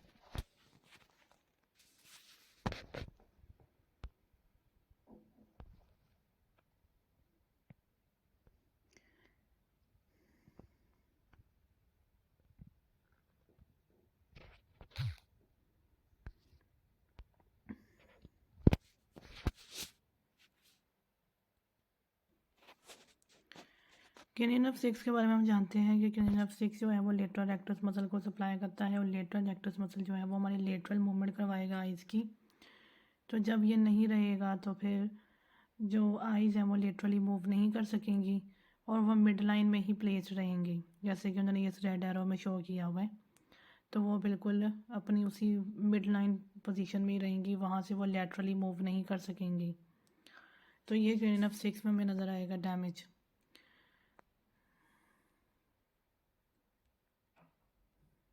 उसके बाद हम देखते हैं विजुअल फील्ड डिफेक्ट्स।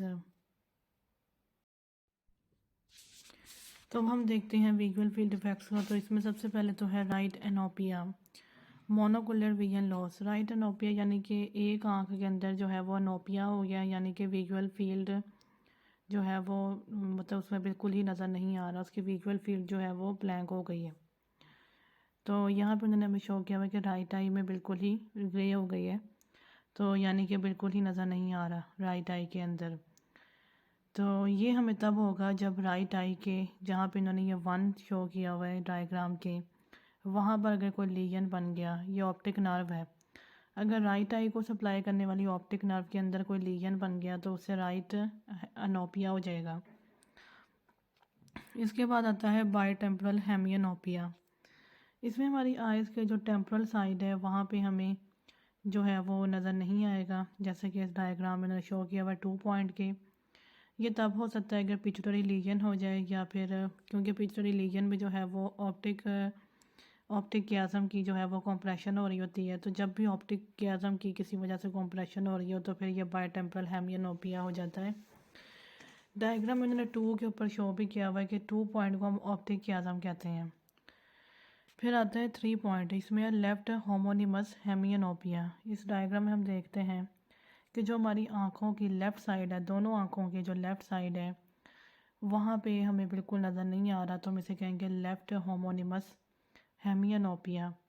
तो ये जो लेफ़्ट होमोनिमस हेमियोनोपिया है, इसमें ये तब होगा जब लेटरल जेनिकुलेट बॉडी, यानी कि हमारी लेफ़्ट साइड की जो लेटरल जेनिकुलेट बॉडी है उसमें जब अफेक्ट आएगा। यहाँ पे उन्होंने हमें शो किया हुआ 3 पॉइंट में जो उन्होंने हमें शो नहीं, ये जो उन्होंने हमें शो किया है 3 पॉइंट पे ये है, तो ये है लेटरल जेनिकुलेट बॉडी। जब हम देखेंगे कि हमारे लेफ़्ट होमोनिमस हेमियोनोपिया हो रहा है, यानी कि हमें लेफ़्ट साइड पे नज़र नहीं आ रहा, तो इसके पीछे जो रीज़न बनती है वो लेटरल जेनिकुलेट बॉडी का लीजन होता है। तो इसके बाद हम देखते हैं, और वो राइट साइड पे है, राइट साइड के लेटरल जेनिकुलेट बॉडी पे लीजन आने की वजह से लेफ़्ट होमोनिमस हेमियोनोपिया हो सकता है। इसके बाद आता है लेफ़्ट अपर क्वाड्रेंटानोपिया। ठीक है, ये डायग्राम में देखते हैं कि इसमें लेफ़्ट अपर यानी कि जो ऊपर लेफ़्ट अपर क्वाड्रेंट है वहाँ पे लॉस ऑफ विजन इसमें हुआ है, और ये हो सकता है राइट टेम्पोरल लीजन के साथ या फिर मिडल सेरेब्रल आर्टरी के इन्वॉल्वमेंट के साथ। लेफ़्ट लोअर क्वाड्रेंटानोपिया, ठीक है, यही चीज़ अगर हमें लेफ़्ट लोअर क्वाड्रेंट में नज़र आए तो इसकी वजह हो सकती है राइट पाराइटल लीजन या फिर मिडल सेरेब्रल आर्टरी का कोई lesion. Left hemianopia with macular sparing, इसमें भी वही लेफ़्ट हेमियोनोपिया हुआ है लेकिन मैक्यूलर स्पेयरिंग है, मैक्यूला सेफ है इसमें। तो ये चीज़ हमें मिलती है राइट ऑसिपिटल लीजन में या फिर पोस्टीरियर सेरेब्रल आर्टरी के इन्वॉल्वमेंट में। सेंट्रल स्कोटोमा, ठीक है, इसमें यह है कि हमारे मैक्यूलर डिजनरेशन हुई है, और ये सेंट्रल स्कोटोमस के बारे में हमने जो है वो पहले भी पढ़ा था कि ये सेंट्रल स्कोटोमस बन जाते हैं। इसमें मैक्यूला की स्पेयरिंग होती है, डायबिटिक रेटिनोपैथी में शायद बनते हैं। इसको देख लेते हैं दफ़ा से कि सेंट्रल स्कोटोमास हमने पहले कहाँ पे पढ़े हैं। मेरे ख्याल से ये एज रिलेटेड मैक्यूलर डिजनरेशन में पहले से पढ़े थे।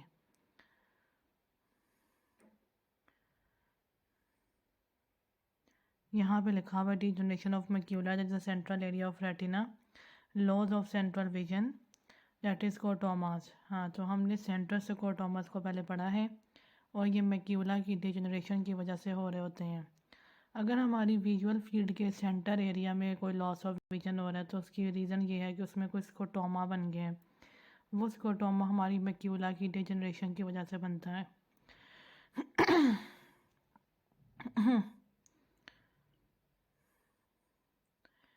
तो यहाँ पे हमने देखा है कि सेंट्रल स्कोटोमा है। वेंट्रल ऑप्टिक रेडिएशंस है, अब यहाँ पे उन्होंने हमें कुछ वेंट्रल ऑप्टिक रेडिएशंस यानी कि मैयर लूप शो किया हुआ है। यहाँ पे हम देखते हैं कि मैयर लूप एक शो किया हुआ है, टेम्पोरल लॉब में ये होता है 4 पॉइंट पे। It loops around inferior horn of the lateral ventricle, ठीक है, ये जो मैयर लूप है it loops around the inferior horn of lateral ventricle. Dorsal optic radiation, यहाँ पे 5 पॉइंट पे हम देखते हैं कि डॉर्सल ऑप्टिक रेडिएशंस हैं, ये पाराइटल लॉब में हैं, ठीक है। तो superior retina takes shortest path by the internal capsule, ठीक है, ये सुपीरियर रेटिना में होती है। Take shortest path by the internal capsule. यहाँ पे नोट है, when the image hits the primary visual cortex it is upside down and left right reversed. जब ये इमेज हमारे पहुँचेगी कॉर्टेक्स तक, विजुअल कॉर्टेक्स तक, तो ये अपसाइड डाउन होगी और लेफ़्ट राइट रिवर्स्ड होगी। कैवर्नस साइनस, यहाँ पे हम देखते हैं कि जो लेफ़्ट होमोनिमस हेमियोनोपिया के बारे में पढ़ा था कि हमारी आँखों की जो लेफ़्ट साइड है, दोनों आइज़ की जो लेफ़्ट साइड थी, वहाँ पे हमें नज़र नहीं आ रहा था।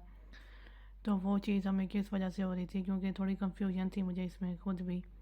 तो यहाँ मैंने बताया कि लेफ़्ट होमोनिमस हेमियोनोपिया, यानी कि लेफ़्ट साइड पर हमें नज़र नहीं आ रहा, तो it arises from the right optic tract, कि किसी ना कहीं राइट ऑप्टिक ट्रैक्ट में कहीं लीजन है। Right lateral geniculate body, right optic radiations और द राइट ऑसिपिटल कॉर्टेक्स। इनमें से कहीं भी अगर राइट साइड पे कहीं भी लीजन बनेगा तो लेफ़्ट होमोनिमस हेमियोनोपिया होगा इसमें। लेकिन अगर बाय टेम्पोरल हेमियोनोपिया हो रहा है, यानी कि हमारे आइज़ की टेम्पोरल साइड पे जो है वो हमें दोनों आइज़ के नज़र नहीं आ रहा, तो it is caused by the midline chiasmal lesions. इसके बाद मैंने पहले भी पढ़ा था कि ये ऑप्टिक क्याज्म की जो है वो किसी ना किसी कॉम्प्रेशन की वजह से हो रहा होता है, जो कि पिछली लीजन से हम बहुत ज़्यादा देखते हैं। लेकिन उसके अलावा यहाँ पे बताया हुआ है कि क्रेनियोफ्रिंजियल ट्यूमर से भी हो सकता है। अगर अबव से हो रहा है तो वो क्रेनियोफ्रिंजियल ट्यूमर है, अगर पिछली लीजन्स है तो वो फ्रॉम बिलो है।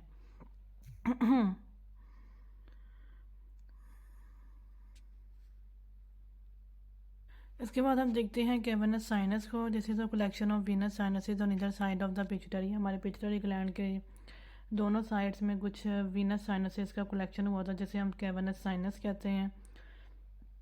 Blood from I and the superficial cortex, हमारी आई से और सुपरफिशियल कॉर्टेक्स से जो ब्लड आता है वो पहले कैवर्नस साइनस से गुजरता है और फिर इंटरनल जुगुलर वेन में जाता है, यानी कि ये एक पैसेज है। कैवर्नस साइनस जो एक पैसेज है जहाँ से ब्लड ने गुजरना है और फिर इंटरनल जुगुलर वेन तक जाना है। क्रेनियन नर्व 3, 4, 5, 1 एंड 2, यानी कि 5 ट्राइजेमिनल नर्व की first and second divisions, and 6 plus post ganglionic sympathetic pupillary fibres and route to orbit all pass through the cavernous sinus. Cranial nerve 3 ने, cranium nerve 4 ने और हमारी 5 की 1 एंड 2 डिवीजन ने और क्रेनियन नर्व 6 ने, और उसके बाद कुछ हमारे सिंपैथेटिक प्यूपिलरी फाइबर्स ने, post ganglionic sympathetic pupillary fibres ने, सब के सब ने हमारे ऑर्बिट तक जाना होता है कैवर्नस साइनस से गुजर के। Cavernous portion of the internal carotid artery is also here. फिर इंटरनल कैरोटिड आर्टरी का भी एक पोर्शन है जो यहाँ से गुजरता है, उसको हम cavernous portion of the internal carotid artery कहते हैं, वो भी यहीं से गुजरता है। तो कौन कौन सी चीज़ें हैं जो कैवर्नस साइनस से गुजर के जा रही हैं? सबसे पहले तो हमने देखा कि जो हमारी आई से और हमारे सुपरफिशियल कॉर्टेक्स से जो ब्लड है वो कैवर्नस साइनस से गुजर के इंटरनल जुगुलर वेन तक जाता है। जबकि जो चीज़ें जो हैं वो जो नर्व्स हैं वो इसमें नर्व 3 है, 4 है, 5 की 1 एंड 2 डिवीजन है और नर्व 6 हैं, और फिर कुछ post ganglionic sympathetic pupillary fibres हैं। इन सब चीज़ों ने ऑर्बिट तक जाने के लिए भी कैवर्नस साइनस का ही यूज़ करना होता है, और cavernous portion of internal carotid artery भी यहीं पे होता है। Cavernous sinus syndrome presents with a variable ophthalmoplegia. इसमें हम देखते हैं कि ऑफ्थेल्मोप्लीजिया हुआ होता है cranial nerve 3 and the cranial nerve 6। 3 और क्रेनियन नर्व 6 का इसमें होती है इन्वॉल्वमेंट ऑफ्थेल्मोप्लीजिया में, और डिक्रीज कॉर्नियल सेंसेशंस होती हैं। हॉर्नर सिंड्रोम हो सकता है और कैनियल डिक्रीज मैक्सिलरी सेंसेशंस हो सकती हैं, मैक्सिला के ऊपर सेंसेशंस डिक्रीज हो सकती हैं। क्रेनियन नर्व 3 और क्रेनियन नर्व 6 जो है वो इसमें डैमेज हो सकती हैं। उनके डैमेज से क्या क्या होता है वो हम पहले ही पढ़ चुके हैं। कॉर्नियल सेंसेशंस भी इसमें कम हो सकती हैं और हॉर्नर सिंड्रोम भी हो सकता है, जो कि हमने पहले ही पढ़ लिया। It is secondary to the pituitary tumour mass effect है, क्योंकि ये दोनों जो कलेक्शंस जो पिट्यूटरी की दोनों साइड्स पे जो है कलेक्शन ऑफ वीनस साइनसेस होता है, इसी वजह से ये पिट्यूटरी ट्यूमर की वजह से इसमें कोई जो है वो कंप्रेशन आ जाएगी या इसको कोई इफेक्ट्स हो जाते हैं। कैरोटिड कैवर्नस फिस्ट्यूला, अगर कैरोटिड और कैवर्नस के बीच कोई फिस्ट्यूला बन जाए उससे भी इफेक्ट हो सकता है, उसकी वजह से भी हो सकता है। और cavernous sinus thrombosis related to the infection, और अगर किसी इन्फेक्शन की वजह से इस कैवर्नस साइनस के अंदर थ्रोम्बोसिस हो जाए, spread due to the lack of valves in the dural venous sinuses. और ये स्प्रेड जो है, जो इन्फेक्शन का यहाँ तक हो गया, वो इस वजह से हो जाता है क्योंकि हमारे ड्यूरल वेनस साइनसेस के अंदर कोई वॉल्व्स नहीं होते। तो इस डायग्राम में हमें शो किया हुआ है कि ऑप्टिक कियाज़म जो है वो क्रेनियम 2 ठीक है, यहाँ पे शो किया हुआ है। ये हमें जो इसके अंदर एक स्ट्रक्चर शो किया वो पिट्यूटरी है, और पिट्यूटरी के दोनों तरफ ये ब्लू कलर का स्ट्रक्चर है। इस ब्लू कलर के स्ट्रक्चर को हम कैवर्नस साइनस कहते हैं। इस कैवर्नस साइनस के अंदर कुछ येलो येलो से स्ट्रक्चर्स हैं जो असल में नर्व्स हैं। उसमें हमें शो किया हुआ है कि ओकुलोमोटर नर्व है, ट्रोक्लियर नर्व है, ऑफ्थेल्मिक डिवीजन है of the trigeminal nerve, maxillary division of the trigeminal nerve, और ग्रेन ऑफ 6 यानी कि ऑब्ट्यूसेंस नर्व है। फिर इसमें कुछ आर्टरीज हैं, ठीक है। एक इसमें इंटरनल करोटिड आर्टरी और एक इसके बिल्कुल ही बाहर है, वो भी इंटरनल करोटिड आर्टरी है। फिर इसके जो ऑप्टिक कियाज़म से ऊपर होती है वो इंटीरियर सेरेब्रल आर्टरी होती है। तो ये इन्होंने हमें स्ट्रक्चर शो किया हुआ है कि किस तरह से ये दिख रहा होगा। तो पिट्यूटरी ग्लैंड के दोनों तरफ में जो ब्लू कलर का स्ट्रक्चर है ये कैवर्नस साइनस है, उसके अंदर थ्रोम्बोसिस हो जाती है। उसकी वजह ये बनती है कि इन्फेक्शन हो गया होता है, और इन्फेक्शन जो यहाँ तक आप आ रहा होता है उसके पीछे ये रीज़न होती है कि जो ड्यूरल वेनस साइनसेस थे जो हमने ब्रेन के अंदर पढ़े थे उनके अंदर कोई वॉल्व नहीं होते, तो उनका इन्फेक्शन जो है वो कैवर्नस साइनस तक आ जाता है। इसको हम कहते हैं कैवर्नस साइनस थ्रोम्बोसिस। इसके बाद आता है इंटर न्यूक्लियर ऑफ्थेल्मोप्लेजिया, इसको INO भी कहते हैं। इंटर न्यूक्लियर ऑफ्थेल्मोप्लेजिया ये हमें मल्टीपल स्क्लेरोसिस में हमने इसके बारे में पढ़ा था कि उसमें ये हो रही होती है। तो इसमें एक मीडियल लॉन्गिट्यूडनल फेसिकुलस होता है, ठीक है। ये जो मीडियल लॉन्गिट्यूडनल फेसिकुलस है, इस ये चीज़ असल में पेयर ऑफ ट्रैक्ट्स है, यानी कि ये 2 ट्रैक्ट्स होते हैं, ठीक है। और ये इंटरकनेक्ट करते हैं क्रेनियम 6 और क्रेनियम 3 के न्यूक्लाई को। यानी कि अगर कोई कम्युनिकेशन है between the cranium 3 and the cranium 6 nuclei, तो वो है medial longitudinal fasciculus. It coordinates both eyes to move in same horizontal direction. इसने दोनों आँखों को एक ही टाइम पे एक ही डायरेक्शन पे मूव करवाना होता है। हाईली माइलिनेटेड है, ये बहुत ही ज़्यादा माइलिनेटेड है, और इसकी वजह ये होती है कि इसको must communicate quickly so eyes move at the same time. इसने बहुत ही क्विकली जो है वो कम्युनिकेशन करवानी होती है दोनों आइज़ के बीच, दोनों नर्व्स के बीच, ताकि जो है वो दोनों आइज़ एक ही टाइम पर जो है वो मूव करें। लीजियंस में भी यूनिलेटरल और बायलेटरल, इसके अंदर जो है वो यूनिलेटरल और बायलेटरल लीजियंस बन सकते हैं। Lateral classically seen in multiple sclerosis and stroke, लेकिन अगर इसमें बायलेटरल लीजियंस हैं तो वो ज़्यादातर मल्टीपल स्क्लेरोसिस में और स्ट्रोक में हो सकते हैं। Lesions in the medial longitudinal fasciculus is equal to internuclear ऑफ्थेल्मोप्लेजिया।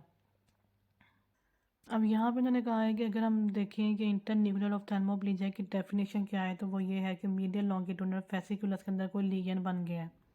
इसको हम कहते हैं internuclear ऑफ्थेल्मोप्लेजिया, INO, a conjugate horizontal gaze palsy. तो इसमें यह होगा कि हम एक ही वक्त में हॉरिजॉन्टली जो है वो नहीं देख पाएंगे, इसको हम कहते हैं horizontal conjugate horizontal gaze palsy. अब इसकी वजह ये बनती है कि lack of communication such that when the cranium 6 nucleus activates ipsilateral lateral rectus. जब क्रेनियम 6 जो है वो अपनी साइड के लेटरल रेक्टस को एक्टिवेट करेगा, contralateral cranium 3 nucleus does not stimulate medial rectus to contract. तो उसी टाइम पे जो कॉन्ट्रालेटरल है, दूसरी साइड का जो क्रेनियम 3 का न्यूक्लियस है, वो मीडियल रेक्टस को स्टिमुलेट नहीं करेगा कि वो कॉन्ट्रैक्ट हो। यानी कि जो लेटरल रेक्टस और मीडियल रेक्टस है उनके बीच में ये एक लैक ऑफ कम्युनिकेशन आ गई है, जिसकी वजह से आइज़ की जो हॉरिजॉन्टल मूवमेंट है वो ठीक से नहीं हो रही। अब टक्टिंग आई डिस्प्लेस निस्टैग्मस, जब हम आइज़ को अबडक्ट करेंगे तो निस्टैग्मस हो जाएगा। उसकी वजह ये है कि cranium 6 overfires to stimulate cranium 3।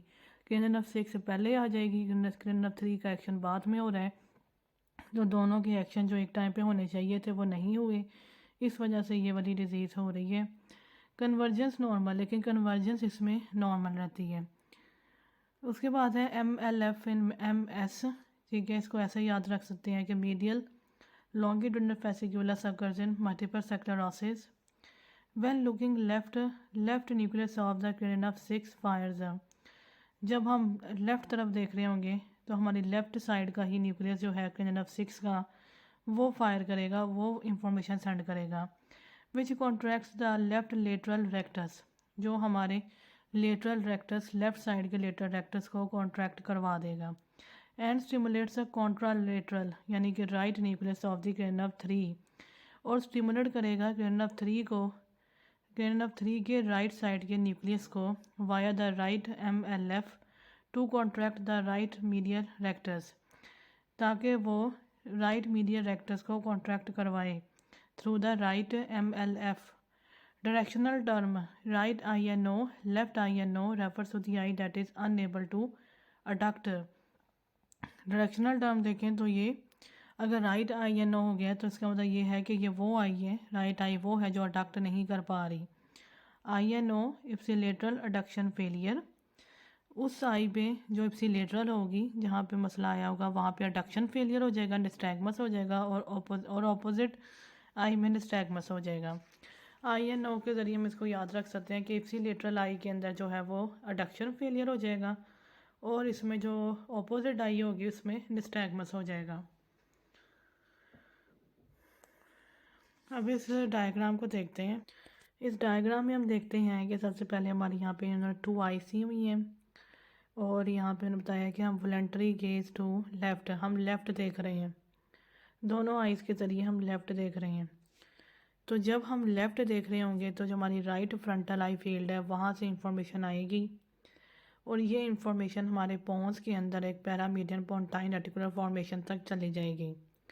Right frontal I field से इंफॉर्मेशन आएगी और हमारे लेफ़्ट पैरामीडियन पोंटाइन रेटिकुलर फॉर्मेशन तक जाएगी। फिर ये वहाँ से हमारे एब्ड्यूसेंस नर्व तक जाएगी, और एब्ड्यूसेंस नर्व जो है वो एब्ड्यूसेंस नर्व के न्यूक्लियस तक जाएगी, और फिर एब्ड्यूसेंस नर्व का न्यूक्लियस जो है वो हमारे क्रेनियन नर्व 6 को एक्टिवेट करेगा। क्रेनियन नर्व 6 हमारे लेटरल रेक्टस की मूवमेंट करवाएगी, लेकिन उसी टाइम पे हमारा एब्ड्यूसेंस नर्व न्यूक्लियस जो है वो स्टिमुलेट करेगा राइट MLF के ज़रिए ओक्यूलो मोटर न्यूक्लियस को। ओक्यूलो मोटर न्यूक्लियस जो होगा वो मिड ब्रेन में होता है, और ये हमारे मीडियल रेक्टस को स्टिमुलेट करेगा। इस तरीके से हमारी मूवमेंट जो है वो दोनों आइज़ की हॉरिजॉन्टली एक ही डायरेक्शन पे और एक साथ हो पा रही होती है। अब अगर यहाँ पे कहीं लीजन हो जाता है, ये राइट MLF में कोई लीजन हो जाता है, तो फिर ये समझो कि राइट INO हो गया, तो फिर तब क्या होगा। यहाँ पे अगले डायग्राम में देखते हैं कि अगर राइट INO हो गया यानी राइट MLF का लीजन बन गया है, तो फिर हमारी राइट गेज को तो कुछ नहीं होगा, हम राइट तो देख सकेंगे, लेकिन जब हम लेफ़्ट देखेंगे तो फिर हमारी जो उस साइड की आई होगी, जो हमारी इप्सिलेटरल आई होगी यानी जो हमारी राइट आई होगी, वो इम्पेयर्ड, उसमें अबडक्शन हो जाएगी। कन्वर्जेंस उसमें नॉर्मल रहेगी, लेकिन अडक्शन का फेलियर हो जाएगा, और जो कॉन्ट्रालेटरल आई होगी उसमें निस्टैग्मस हो जाएगा, जैसा कि जो लेफ़्ट गेज में शो किया हुआ है। तो ये सारी हमें इस बात इस डायग्राम से समझ में आ रही है कि किस तरह से एब्ड्यूसेंस नर्व का न्यूक्लियस जो है वो हमारे नर्व 3 के न्यूक्लियस को स्टिमुलेट करता है, और किस तरह से भी दोनों आइज़ जो हैं वो एक ही टाइम पे जो है वो हॉरिजॉन्टली देख पाती हैं। इसमें हमें ये भी पता चलता है कि अगर हमने लेफ़्ट देखना है, अगर हमने मतलब लेफ़्ट साइड पे देखना है, तो उस टाइम पे हमारी राइट फ्रंटल आई फील्ड हमारी इंफॉर्मेशन सेंड करती है लेफ़्ट पैरामीडियन पोंटाइन रेटिकुलर फॉर्मेशन पे, और फिर ये लेफ़्ट साइड से इंफॉर्मेशन जो है वो न्यूक्लियस में जाती है, लेकिन फिर इस लेफ़्ट साइड से इंफॉर्मेशन आगे दोनों न्यूक्लियस में जाती है, लेकिन इसके लिए ये राइट MLF से जाती है इनटू द ओकुलोमोटर नर्व, और ओकुलोमोटर नर्व मिड ब्रेन में है, जबकि एब्ड्यूसेंस नर्व का न्यूक्लियस पोन्स में है। तो ये सारी चीज़ें इस डायग्राम से हमें कन्वे हो रही है। इसके बाद हम देखते हैं, ये है द न्यूरोलॉजी फार्माकोलॉजी का पोर्शन इसमें स्टार्ट हो गया है। तो इसमें हम सबसे पहले तो देखेंगे एपिलेप्सी की थेरेपी, कि हमने एपिलेप्सी की ट्रीटमेंट किस तरह करनी है।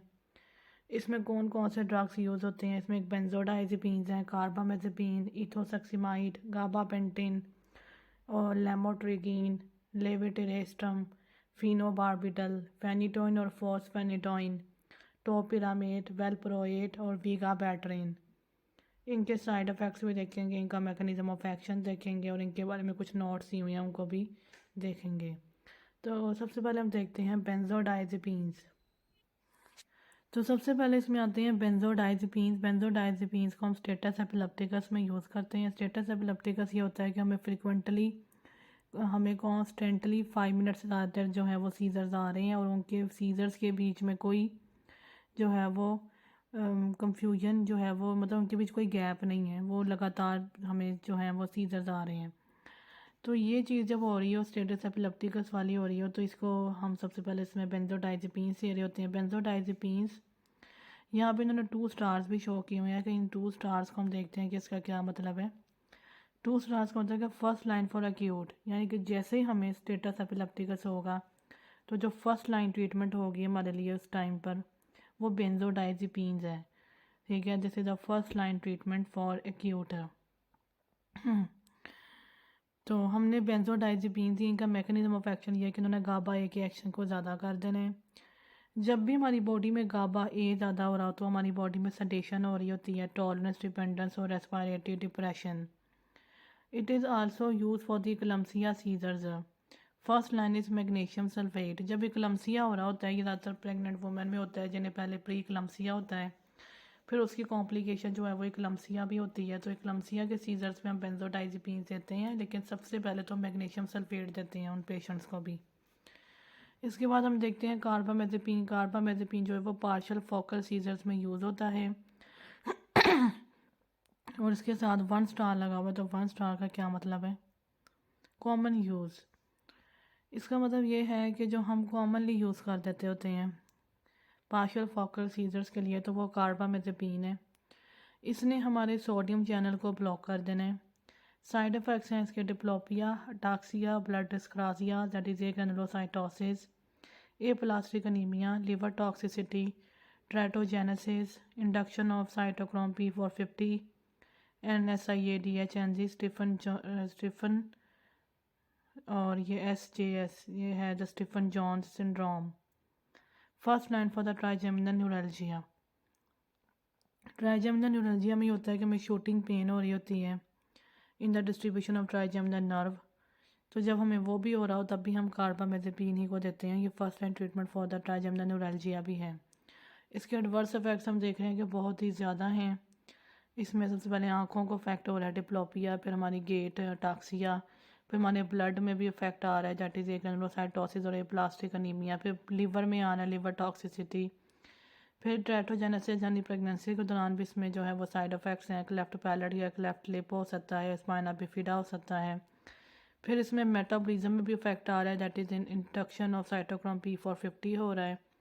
फिर इसमें ये जो सिंड्रोम ऑफ इनअप्रोप्रिएट एडियस सिक्रीजन वो भी इसमें है और स्टीफन जॉनसन सिंड्रोम भी इसमें है। उसके बाद आता है इथोसेक्सिमाइड। हमें बहुत अच्छे से पता है कि हम ये एब्सेंस सीजर्स में कॉमनली यूज़ करते हैं। It blocks the thalamic T type calcium channels. इन्होंने कैल्शियम चैनल्स को ब्लॉक करना होता है। इनके हम साइड इफ़ेक्ट्स याद रख सकते हैं EFGHIJ। तो ethosuximide causes fatigued, GI distress, headache, itching and urticaria and SJS। Gabapentin को हम यूज़ करते हैं पार्शियल फोकल सीजर्स में, जैसे हम कार्बामेज़ेपिन को भी करते थे। They inhibit high voltage gated calcium channels. तो इथोसेक्सिमाइड ने T टाइप कैल्शियम चैनल्स को ब्लॉक करना है, लेकिन गाबा पेंटिन ने high voltage gated calcium channels को ब्लॉक करना है। These are designed as GABA analogues. इन्होंने गाबा के एक्शन को प्रमोट करना है। गाबा एनालॉग्स होते हैं, ये बिल्कुल गाबा जैसे होते हैं। इस वजह से ये भी सडेशन करवा रहे हैं। जो भी गाबा को प्रमोट कर रहा होगा वो सडेशन ज़रूर करवाएगा, तो ये भी सडेशन और अटाक्सिया करवा रहे हैं। These are also used for the peripheral neuropathy and the post-herpetic neuralgia. Peripheral neuropathy and the post-herpetic neuralgia में भी यूज़ होते हैं। तो उसके बाद आता है लेमोट्रिगीन। लेमोट्रिगीन जो है वो पार्शियल फोकल सीजर्स में भी यूज़ होगी और प्राइमरी जनरलाइज सीजर्स में भी यूज़ होगी। ये टॉनिक, क्लोनिक और एब्सेंस के ऊपर लिखा हुआ है प्राइमरी जनरलाइज्ड है। तो ये प्राइमरी जनरलाइज ट्यूमर्स में, वो सीजर्स में और पार्शियल फोकल सीजर्स में दोनों में ही यूज़ होगी लेमोट्रिगीन। इसने भी हमारे सोडियम चैनल्स को ब्लॉक कर देना है। Voltage gated sodium channels inhibits the release of glutamate. Carbamazepine ने भी हमारे सोडियम चैनल्स को ब्लॉक करना है। लेमोट्रिगीन ने भी हमारे सोडियम चैनल्स को ब्लॉक करना है, लेकिन साथ में इसने ग्लूटामेट को भी इनहिबिट कर देना है। इसका जो साइड इफ़ेक्ट लिखा हुआ है वो है SJS, must be titrated slowly. अगर हम इसको बहुत ही तेज़ी से देंगे तो ये SJS हो सकता है। तो हीमोफैगोसिटिक लिम्फोहिस्टियोसाइटोसिस द ब्लैक बॉक्स वार्निंग। तो जो लेमोट्रिगीन है इसके दो ही साइड इफ़ेक्ट्स लिखे हुए हैं और दोनों ही बहुत ही सिवर और फैटल किस्म के हैं। तो ये SJS में जो है वो एक इन्फेक्शन हो जाता है और ये काफ़ी बड़ा और ख़तरनाक इन्फेक्शन होता है। और हीमोफैगोसिटिक लिम्फोहिस्टियोसाइटोसिस ब्लैक बॉक्स वार्निंग। लेविटरेस्टम को हम देते हैं पार्शियल फोकल सीजर्स और टॉनिक क्लॉनिक सीजर्स में, यानी कि फोकल सीजर्स में भी इनको हम दे सकते हैं और जो जनरलाइज सीजर्स है उसकी जो मेन कैटेगरी है टॉनिक क्लॉनिक उसमें भी देते हैं। तो ये SV2A रिसेप्टर ब्लॉकर हैं। May modulate GABA and glutamate release inhibit voltage gated calcium channels. Calcium channels को ये ब्लॉक कर देते हैं और SV2A रिसेप्टर के ब्लॉकर हैं। गाबा और ग्लूटामेट के रिलीज को मॉडुलेट कर रहे हैं। न्यूरोसाइकेट्रिक सिम्टम्स हो सकते हैं जैसे पर्सनालिटी चेंज, फटीग, ड्रॉजीनेस और हेडेक। ये MCQ आ सकता है कि पेशेंट को पहले एपिलेप्सी थी, फिर उसने एपिलेप्सी की ट्रीटमेंट स्टार्ट की और उसके बाद उसकी पर्सनालिटी चेंज हो गई। तो वो कौन सी मेडिसिन है जो पेशेंट की पर्सनालिटी चेंज कर दे जब उसे हम कोई इसकी ट्रीटमेंट करना चाहें एपिलेप्सी के लिए? तो वो लेवेटरेस्टम है। लेवेटरेस्टम की वजह से जो है वो न्यूरोसाइकेट्रिक सिम्टम्स है, पर्सनालिटी चेंज लिखा हुआ है। तो पर्सनालिटी चेंज जो है वो इसकी वजह से होती है। फिनोबार्बिटल जो है वो हम सारे सीजर्स में दे सकते हैं, लेकिन इसको हम एब्सेंट सीजर्स में नहीं देते।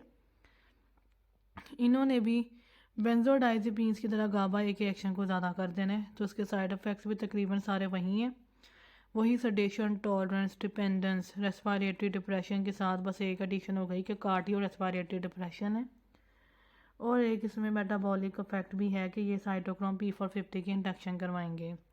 These are first line in neonates में अगर एपिलेप्सी हो रही है तो फिर हम उनमें ये यूज़ कर लेते हैं। फर्स्ट लाइन ट्रीटमेंट इन फिनोबेबिटल भी बेबीटल के नाम से भी याद रख सकते हैं। फेनिटोइन एंड फोस्फेनिटोइन में हम देख रहे हैं कि ये पार्शियल फोकल सीजर्स में और यहाँ पे स्टेटस एपिलेप्टिकस में ये देते हैं और इसके साथ कुछ 3 स्टार्स लगे हुए हैं। 3 स्टार्स का क्या मतलब है? First line for the recurrent seizure profile access. अगर बार बार किसी को सीजर्स आते हैं और हम उसको प्रिवेंट करने के लिए सीजर्स को प्रिवेंट करने के लिए कोई मेडिसिन देना चाहते हैं तो वो ये है फेनिटोइन और फोस्फेनिटोइन। इसने भी हमारे सोडियम चैनल्स को ब्लॉक करना है, जीरो ऑर्डर काइनेटिक्स। इसके अलावा भी कुछ हैं जो हमारे सोडियम चैनल्स को ब्लॉक करते हैं। लेमोट्रिगीन भी ब्लॉक करता है, कार्बामेजेपिन भी हमारे सोडियम चैनल्स को ब्लॉक करता है। फेनिटोइन के साइड इफ़ेक्ट्स जो हैं वो इसके नाम से याद रख सकते हैं, बस इसमें एडिशन हमने एक और पी की कर देनी है। सबसे पहले इसमें साइटोक्रोम P450 इंडक्शन है, फिर इसमें pseudo lymphoma, hirsutism, enlarged gums, nystagmus, yellow brown skin, teratogenicity, उसमें एक fetal hydantoin syndrome, osteopenia, inhibited folate absorption, neuropathy. Rare में हो सकते हैं ड्रेस सिंड्रोम और SJS, drug induced lupus. Toxicity भी इसकी हो सकती है, उसकी वजह से डिप्लोपिया, अटाक्सिया, सडेशन, DAS या फिर SAD सैड। टॉक्सिसिटी जो है वो सडेशन, अटाक्सिया और डिप्लोपिया। तो हमने स्टेटस एपिलेप्टिकस में एक तो दिए थे बेंजोडाइजेपिन्स, फिर हमने एक दिया था फिनोबार्बिटल और फिर हमने एक दिया फेनिटोइन। अब तक जो हमने स्टेटस एपिलेप्टिकस के लिए यूज़ किए हैं वो सिर्फ 3 हैं। उसके बाद हम देखते हैं टोपिरामेट को। टोपिरामेट जो है वो पार्शियल फोकल सीजर्स में यूज़ होगा और इसके अलावा जनरलाइज टॉनिक क्लॉनिक सीजर में भी यूज़ हो सकता है। इसने भी सोडियम चैनल्स को ब्लॉक करना है, लेकिन साथ ही इसने गाबा के एक्शन को भी इंक्रीज़ करना है, क्योंकि ये गाबा के एक्शन को इंक्रीज़ करवा रहा है। इस वजह से इसमें भी सडेशन होगी, स्लो कॉग्निशन है, किडनी स्टोन्स हैं, स्किनी है, साइट थ्रेटेंड है ग्लोकोमा की वजह से, और स्पीच है that is word finding difficulties. It is also use for the migraine prophylaxis. Migraine prophylaxis में भी हम टोपिरामेट को यूज़ कर सकते हैं। वेलप्रोएट को हमने देखा कि ये यूज़ कर सकते हैं इन दी, इसको हम यूज़ कर रहे हैं एक तो एब्सेंस सीजर्स में, एक जनरलाइज टॉनिक क्लॉनिक सीजर्स में और एक पार्शियल फोकल सीजर्स में। टोपिरामेट ने क्या करना था कि इसने ब्लॉक करना था सोडियम चैनल्स को, तो वेलप्रोएट ने इसने भी हमारे सोडियम चैनल की इनएक्टिवेशन को इंक्रीज़ करना है, यानी एक तरह से इसने भी सोडियम चैनल्स को ब्लॉक ही रखना है। इसने भी गाबा की कंसनट्रेशन को इंक्रीज़ करना है। टोपिरामेट भी गाबा के एक्शन को इंक्रीज़ कर रहा था, वेलप्रोएट ने इसकी कंसनट्रेशन को इंक्रीज़ कर देना है बाय इनहिबिटिंग द गाबा ट्रांसअमाइनेज। लेकिन इसने गाबा की कंसनट्रेशन को इंक्रीज़ करने के लिए जो गाबा को डिग्रेड करने वाला एंजाइम था गाबा ट्रांसअमाइनेज को इनहिबिट कर देना है। वेलप्रोएट के साइड इफ़ेक्ट्स भी हम इसके नाम ही से याद रख सकते हैं। इसमें एक वॉमिटिंग है, एलोपीसिया है, लिवर डैमेज है, पैंक्रियाटाइटिस है। पैंक्रियाटाइटिस अभी तक हमने सिर्फ यहीं पे पढ़ा है वेलप्रोएट के साथ। P450 के इनहिबिशन है, रैश है, ओबिसिटी है। जबकि हमने स्किनी पढ़ा था, टोपिरामेट में पढ़ा था स्किनी वेट लॉस है, जबकि वेलप्रोएट में ओबिसिटी है। ट्रीमर है, ट्रेटोजेनेसिस है और एपिगैस्ट्रिक पेन है, जीआई डिस्ट्रेस है। It is also use for the myoclonic seizures, bipolar disorder and the migraine prophylaxis. Topiramate के साथ वेलप्रोएट को भी हम मिग्रेन प्रोफाइलेक्सिस में यूज़ कर सकते हैं और इसको हम मायोक्लॉनिक सीजर्स में भी यूज़ कर सकते हैं। अगर मायोक्लोनस यानी कि वह जो मसल्स के जक्स हो रहे होते हैं, अगर वो हो रहे हैं तो वो भी उसमें भी यूज़ कर सकते हैं। तो उसके बाद हमने देखा कि बाइपोलर डिसऑर्डर ये एक डिप्रेशन से रेलिवेंट डिसऑर्डर होता है, इसमें भी यूज़ कर सकते हैं। और ये वेलप्रोएट जो है ये एक ऐसा ड्रग है जो हम इथोसक्सीमाइड के अलावा जो है वो हम यूज़ कर रहे थे इन दी एब्सेंस सीजर्स। इस अब एब्सेंस सीजर्स में कीटोसक्सीमाइड यूज़ हुआ, एक लेमोट्रिजीन यूज़ हो रहा है और एक वेलप्रोएट यूज़ हो रहा है। इसके अलावा इन 3 ड्रग्स के अलावा अभी तक हमने कोई ड्रग नहीं पढ़ा जो एब्सेंस सीजर्स में यूज़ होता हो। वीगाबैट्रिन सिर्फ पार्शियल फोकस सीजर्स में यूज़ होगा। इसने भी गाबा को इंक्रीज़ करना है। इरिवर्सिबल गाबा ट्रांसअमाइनेज इनहिबिटर, इसने तो गाबा के ट्रांसअमाइनेज को पूरी तरह से इरिवर्सिबली इनहिबिट कर देना है। Permanent visual loss, that is the black box warning, इससे जो है वो बहुत सीवियर साइड इफ़ेक्ट हो सकता है कि विजुअल लॉस ही हो जाएगा। Vision loss with GABA transaminase inhibitor. उसके बाद यहाँ पे लिखा हुआ इंक्लूड से पार्शियल सिंपल और complex and the secondary generalize seizures है। जो सेकेंडरी ये जो है वो स्टार के नीचे एक साइन बनाया हुआ है, एरो जैसा ये लग रहा है, और उसके बाद उन्होंने लिखा हुआ है कि ये पार्शियल के जो सिंपल और कॉम्प्लेक्स दोनों सीजर्स हैं उनको इन्वॉल्व कर रहा है और ये सेकेंडरी जनरलाइज सीजर्स को भी इन्वॉल्व कर रहा है। तो यहाँ पे हम देखते हैं कि इसी तरह का साइन उन्होंने पार्शियल फोकल के साथ बनाया हुआ है। यहाँ पे इन्होंने पार्शियल फोकल के साथ ये साइन बनाया हुआ है। तो इस साइन का मतलब ये है कि जितने भी हमने ड्रग्स यूज़ किए पार्शियल फोकल सीजर्स के ट्रीटमेंट के लिए, वो सब ड्रग्स जो हैं वो सेकेंडरी जनरलाइज सीजर्स में भी यूज़ हो सकते हैं और पार्शियल सीजर की वो दोनों कैटेगरीज यानी सिंपल और कॉम्प्लेक्स दोनों में इस्तेमाल हो सकते हैं। और इसमें जो सेकेंडरी जनरलाइज सीजर्स हैं वो उससे ये मतलब है कि जो पार्शियल सीजर्स हैं वही इतने बढ़ गए हैं कि वो बाद में जनरलाइज सीजर्स में आ गए हैं, तो उसको हम सेकेंडरी जनरलाइज सीजर्स कहते हैं। इसके बाद हम देखते हैं कि एपिलेप्सी की जो थेरेपी है वो किस तरह से यहाँ पे जो डायग्राम से किस तरह से एक्सप्लेन की गई है।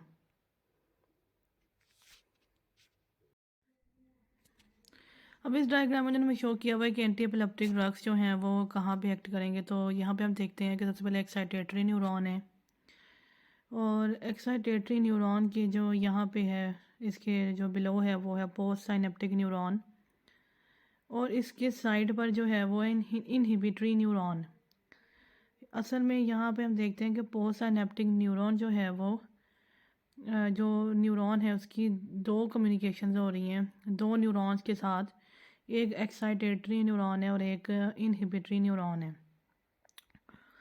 तो एक्साइटेटरी न्यूरॉन में ये होता है कि जब एक्शन पोटेंशियल आता है तो एक्साइटेटरी न्यूरॉन पे तो वो वोल्टेज गेटेड सोडियम चैनल्स को एक्टिवेट कर देता है। वोल्टेज गेटेड सोडियम चैनल जब एक्टिवेट होते हैं तो डीपोलराइजेशन स्टार्ट हो जाती है, जैसे कि हर जगह हो रही होती है। सोडियम का इन्फ्लक्स हो रहा होता है तो डीपोलराइजेशन हो जाती है। जब ये डीपोलराइजेशन होगी तो ये ग्लूटामेट के वेसिकल्स को रिलीज़ कर देगी, जैसे कि यहाँ पे नज़र आ रहा है। उसके अलावा वोल्टेज गेटेड कैल्शियम चैनल्स भी यहाँ पे होते हैं। तो वोल्टेज गेटेड कैल्शियम चैनल्स ने भी ग्लूटामेट वेसिकल्स को रिलीज़ करवाना है इनके SV2A रिसेप्टर पे एक्ट करके। इन्होंने भी मतलब कि ग्लूटामेट को रिलीज़ करवा देना है इनटू दी साइनैप्स। जब ये ग्लूटामेट साइनैप्स में रिलीज़ हो जाएगा तो ये सोडियम और कैल्शियम की जो है वो इन्फ्लक्स करवाएगा into the post synaptic neuron. जो सोडियम है वो AMPA रिसेप्टर के ज़रिए एंटर होगा और कैल्शियम जो है वो NMDA रिसेप्टर के ज़रिए एंटर हो जाएगा। अब इन फिर पॉजिटिव आयंस की आने की वजह से डीपोलराइजेशन जो है वो पोस्ट साइनेप्टिक न्यूरॉन में स्टार्ट हो जाएगी और एक्शन पोटेंशियल इसमें स्टार्ट हो जाएगा। लेकिन इसमें एक गाबा ए रिसेप्टर भी होता है। इस गाबा ए रिसेप्टर का जो ताल्लुक है वो इनहिबिटरी न्यूरॉन से होता है। तो इनहिबिटरी न्यूरॉन में हम देखते हैं कि ग्लूटामेट जो है वो कन्वर्ट हो रहा है into GABA by the enzyme GAD, और ये गाबा जो है ये रिलीज़ हो रहा है। इसने जब रिलीज़ होना है तो इसने गाबा ए रिसेप्टर से क्लोराइड को मूव करवाना है। तो जब नेगेटिव आइंस अंदर आएंगे तो वो डीपोलराइजेशन को प्रिवेंट कर देंगे, तो एक्शन पोटेंशियल इसमें इनहिबिट हो जाएगा। यानी कि गाबा ए रिसेप्टर जब आएगा, जब वो एक्टिवेट होगा जो कि क्लोराइड आइंस का इन्फ्लक्स करवाता है, तो फिर हमारी जो पोलराइजेशन है वो प्रिवेंट होनी शुरू हो जाएगी, यानी एक्शन पोटेंशियल प्रिवेंट होगा। यहाँ पे गाबा रीअपटेक इनहिबिटर भी है। इसने हमारे साइनैप्स में इकट्ठे हुए जो गाबा है उसको रीअपटेक करना होता है। तो गाबा को ये अपने अंदर दोबारा ले लेता है इनहिबिटरी न्यूरॉन इस रीअपटेक के ज़रिए। फिर ये उस गाबा को डिग्रेड कर देता है with the help of GABA transaminase. तो गाबा को कन्वर्ट कर देता है into the succinic semi aldehyde में। अब यहाँ पे कुछ ड्रग्स देख लेते हैं। तो यहाँ पे सबसे पहले तो आता है voltage gated sodium channel blockers. तो voltage gated sodium channel blockers में कार्बामेज़ेपिन है, फॉस्फेनिटोइन है, फेनिटोइन है, लैम्बोट्रिगिन है, टोपिरामेट और वेलप्रोएट। ये सब के सब इसी चैनल को ब्लॉक करेंगे। फिर SV2A रिसेप्टर ब्लॉकर में आता है लेवेटरेस्टम। फिर कैल्शियम चैनल ब्लॉकर्स में इथोसक्सीमाइड और गाबा पेंटेन आते हैं। फिर ये गाबा ए एगोनिस्ट, ठीक है, उसमें एक बेंजोडाइजेपीन्स, फिनोबार्बिटल और टोपिरामेट। टोपिरामेट जो है वो सोडियम चैनल ब्लॉकर्स में भी आया है। फिर हम देखते हैं जो गाबा रीअपटेक इनहिबिटर्स है, ये टियागाबीन है। फिर जो गाबा ट्रांसमाइनेज इनहिबिटर्स उसमें वेलप्रोएट और वीगाबैटरिन है। वेलप्रोएट जो है वो यहाँ पे सोडियम चैनल ब्लॉकर में भी आया है। तो यहाँ से हम एंटी एपिलेप्टिक ड्रग्स को ईजिली याद कर सकते हैं। इसके बाद आता है बार्बिचुरेट्स एंड बेंजोडाइजेपीन्स। बार्बिचुरेट्स में आते हैं फिनोबार्बिटल, पेंटोबार्बिटल, सीकोबार्बिटल एंड थियोपेंटल। इनका मैकेनिज्म ये है कि ये गाबा ए के एक्शन को प्रमोट करेंगे by increasing the duration of chloride channel opening. तो हमने ये देखा था कि किस तरह से गाबा रिसेप्टर जो है वो क्लोराइड चैनल का इन्फ्लक्स करवा रहा था into the post synaptic neuron. तो इन्होंने उस क्लोराइड चैनल की जो है वो ओपनिंग को उसकी ओपनिंग ड्यूरेशन को इंक्रीज़ करना है, दस डिक्रीजिंग द न्यूरॉन फायरिंग। इस तरीके से ये एक्शन पोटेंशियल को, डीपोलराइजेशन को या फिर न्यूरनल फायरिंग को प्रिवेंट कर देते हैं। क्लिनिकल यूज इनका होता है, ये सेडेटिव्स के तौर पर यूज़ किए जाते हैं for anxiety, seizures, insomnia, induction of anaesthesia. Anaesthesia में जो इनमें से यूज़ होता है वो थियोपेंटल है और उसका नाम भी थोड़ा सा बाकियों से डिफरेंट है। Adverse effects, respiratory and the cardiovascular depression can be fatal. सारी की सारी डिप्रेशन है, रेस्पिरेटरी डिप्रेशन है, कार्डियोवैस्कुलर डिप्रेशन है, CNS डिप्रेशन है, डिपेंडेंस इसमें होती है। इसमें एक डिपेंडेंस है, ड्रग इंटरेक्शंस होती हैं क्योंकि ये साइटोक्रोम P450 को इंड्यूस करता है। Overdose treatment is supportive, assist respiration and maintains blood pressure, contraindicated in porphyria. Porphyria में इसको नहीं दे सकते। ओवरडोज ट्रीटमेंट पे इसकी सपोर्टिव हो सकती है रेस्पिरेशन में और ब्लड प्रेशर को मेंटेन करने में। इसके बाद हम देखते हैं बेंजोडाइजेपीन्स। बेंजोडाइजेपीन्स में आता है डायज़ेपाम, लोराज़ेपाम, ट्रायाजोलाम, टीमाज़ेपाम, ऑक्साज़ेपाम, मिडाज़ोलाम, क्लोर डायाज़ेपोक्साइड और एल्प्राज़ोलाम। इनके एंड में AM आ रहा होता है। मैकेनिज्म इनका भी यही है कि ये फैसिलिटेट करती हैं GABA एक्शन को by increasing the frequency of the chloride channel opening. तो इसमें यह है कि फैसिलिटेट कर रहे हैं GABA एक्शन को by increasing frequency of the chloride channel opening. वो ड्यूरेशन को इंक्रीज़ कर रहे थे बारबिचुरेट्स, और ये हैं फ्रीक्वेंसी को इंक्रीज़ करते हैं। इसको हम ऐसे भी याद रख सकते हैं कि फ्रेंजोडायज़ेपिन्स, इन्होंने REM स्लीप को डिक्रीज़ करना है, यानी रैपिड आई मूवमेंट स्लीप को डिक्रीज़ करेंगे। Most of the long half lifes and the active metabolites, तो इन्होंने रैपिड आई मूवमेंट स्लीप को डिक्रीज़ करना है। Most of the long half lifes and the active metabolites, इनकी हाफ लाइफ लॉन्ग्स होती हैं और एक्टिव मेटाबोलाइट्स होते हैं, except the atom that is alprazolam, triazolam, oxazepam and the midazolam are short acting that is the higher addictive potential. इनकी half life longs होती हैं, यानी ये ज़्यादा देर तक हमारी सर्कुलेशन में रहते हैं और अपना एक्शन परफॉर्म करते रहते हैं, और इनके कुछ एक्टिव मेटाबोलाइट्स भी होते हैं।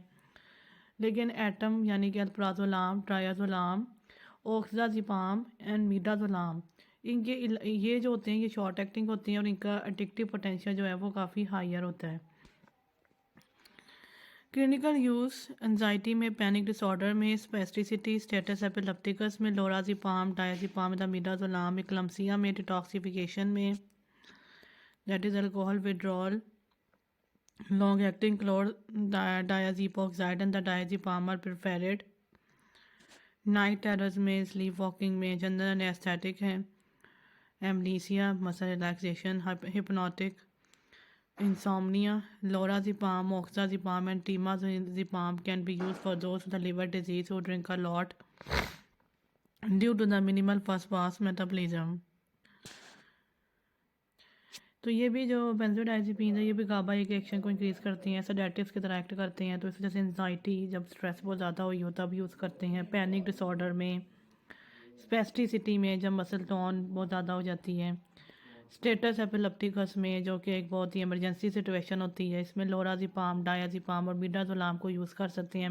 LDM, इक्लम्सिया में यूज़ कर सकते हैं। डिटॉक्सिफिकेशन इससे हम कर सकते हैं। अल्कोहल विड्रॉल में यूज़ कर सकते हैं।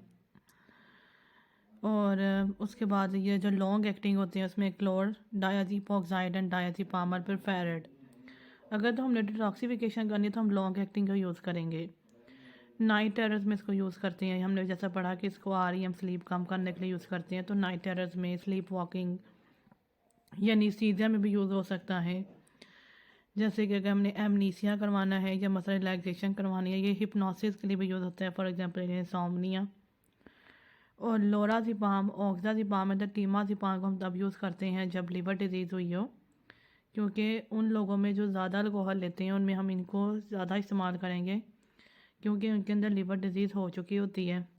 और जब लिवर डिजीज़ हो जाती है तो फर्स्ट पास मेटाबॉलिज्म जो है वो मिनिमल हो जाती है, तो उनमें हम इनको यूज़ करेंगे LOT को।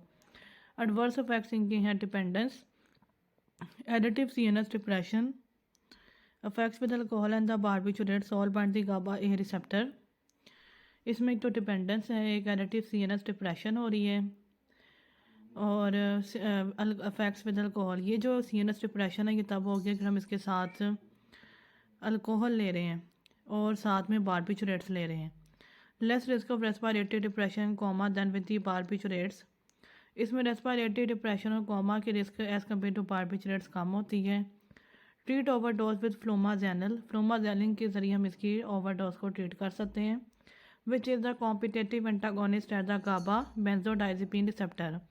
GABA के बेंजोडाइज़ेपिन रिसेप्टर का वो एक कॉम्पिटेटिव एंटागोनिस्ट है। It can precipitate seizures by causing acute benzodiazepine withdrawal. अगर हम एकदम से बेंजोडाइज़ेपिन्स को छोड़ देंगे तो हमें सीजर्स भी हो सकते हैं। तो ये हो गए बेंजोडाइज़ेपिन्स। इसके बाद आती है इंसोम्निया थेरेपी, लेकिन यहाँ से 567 पेज जो है वो स्टार्ट हो गया है, जो हम अगली वीडियो में कवर करेंगे।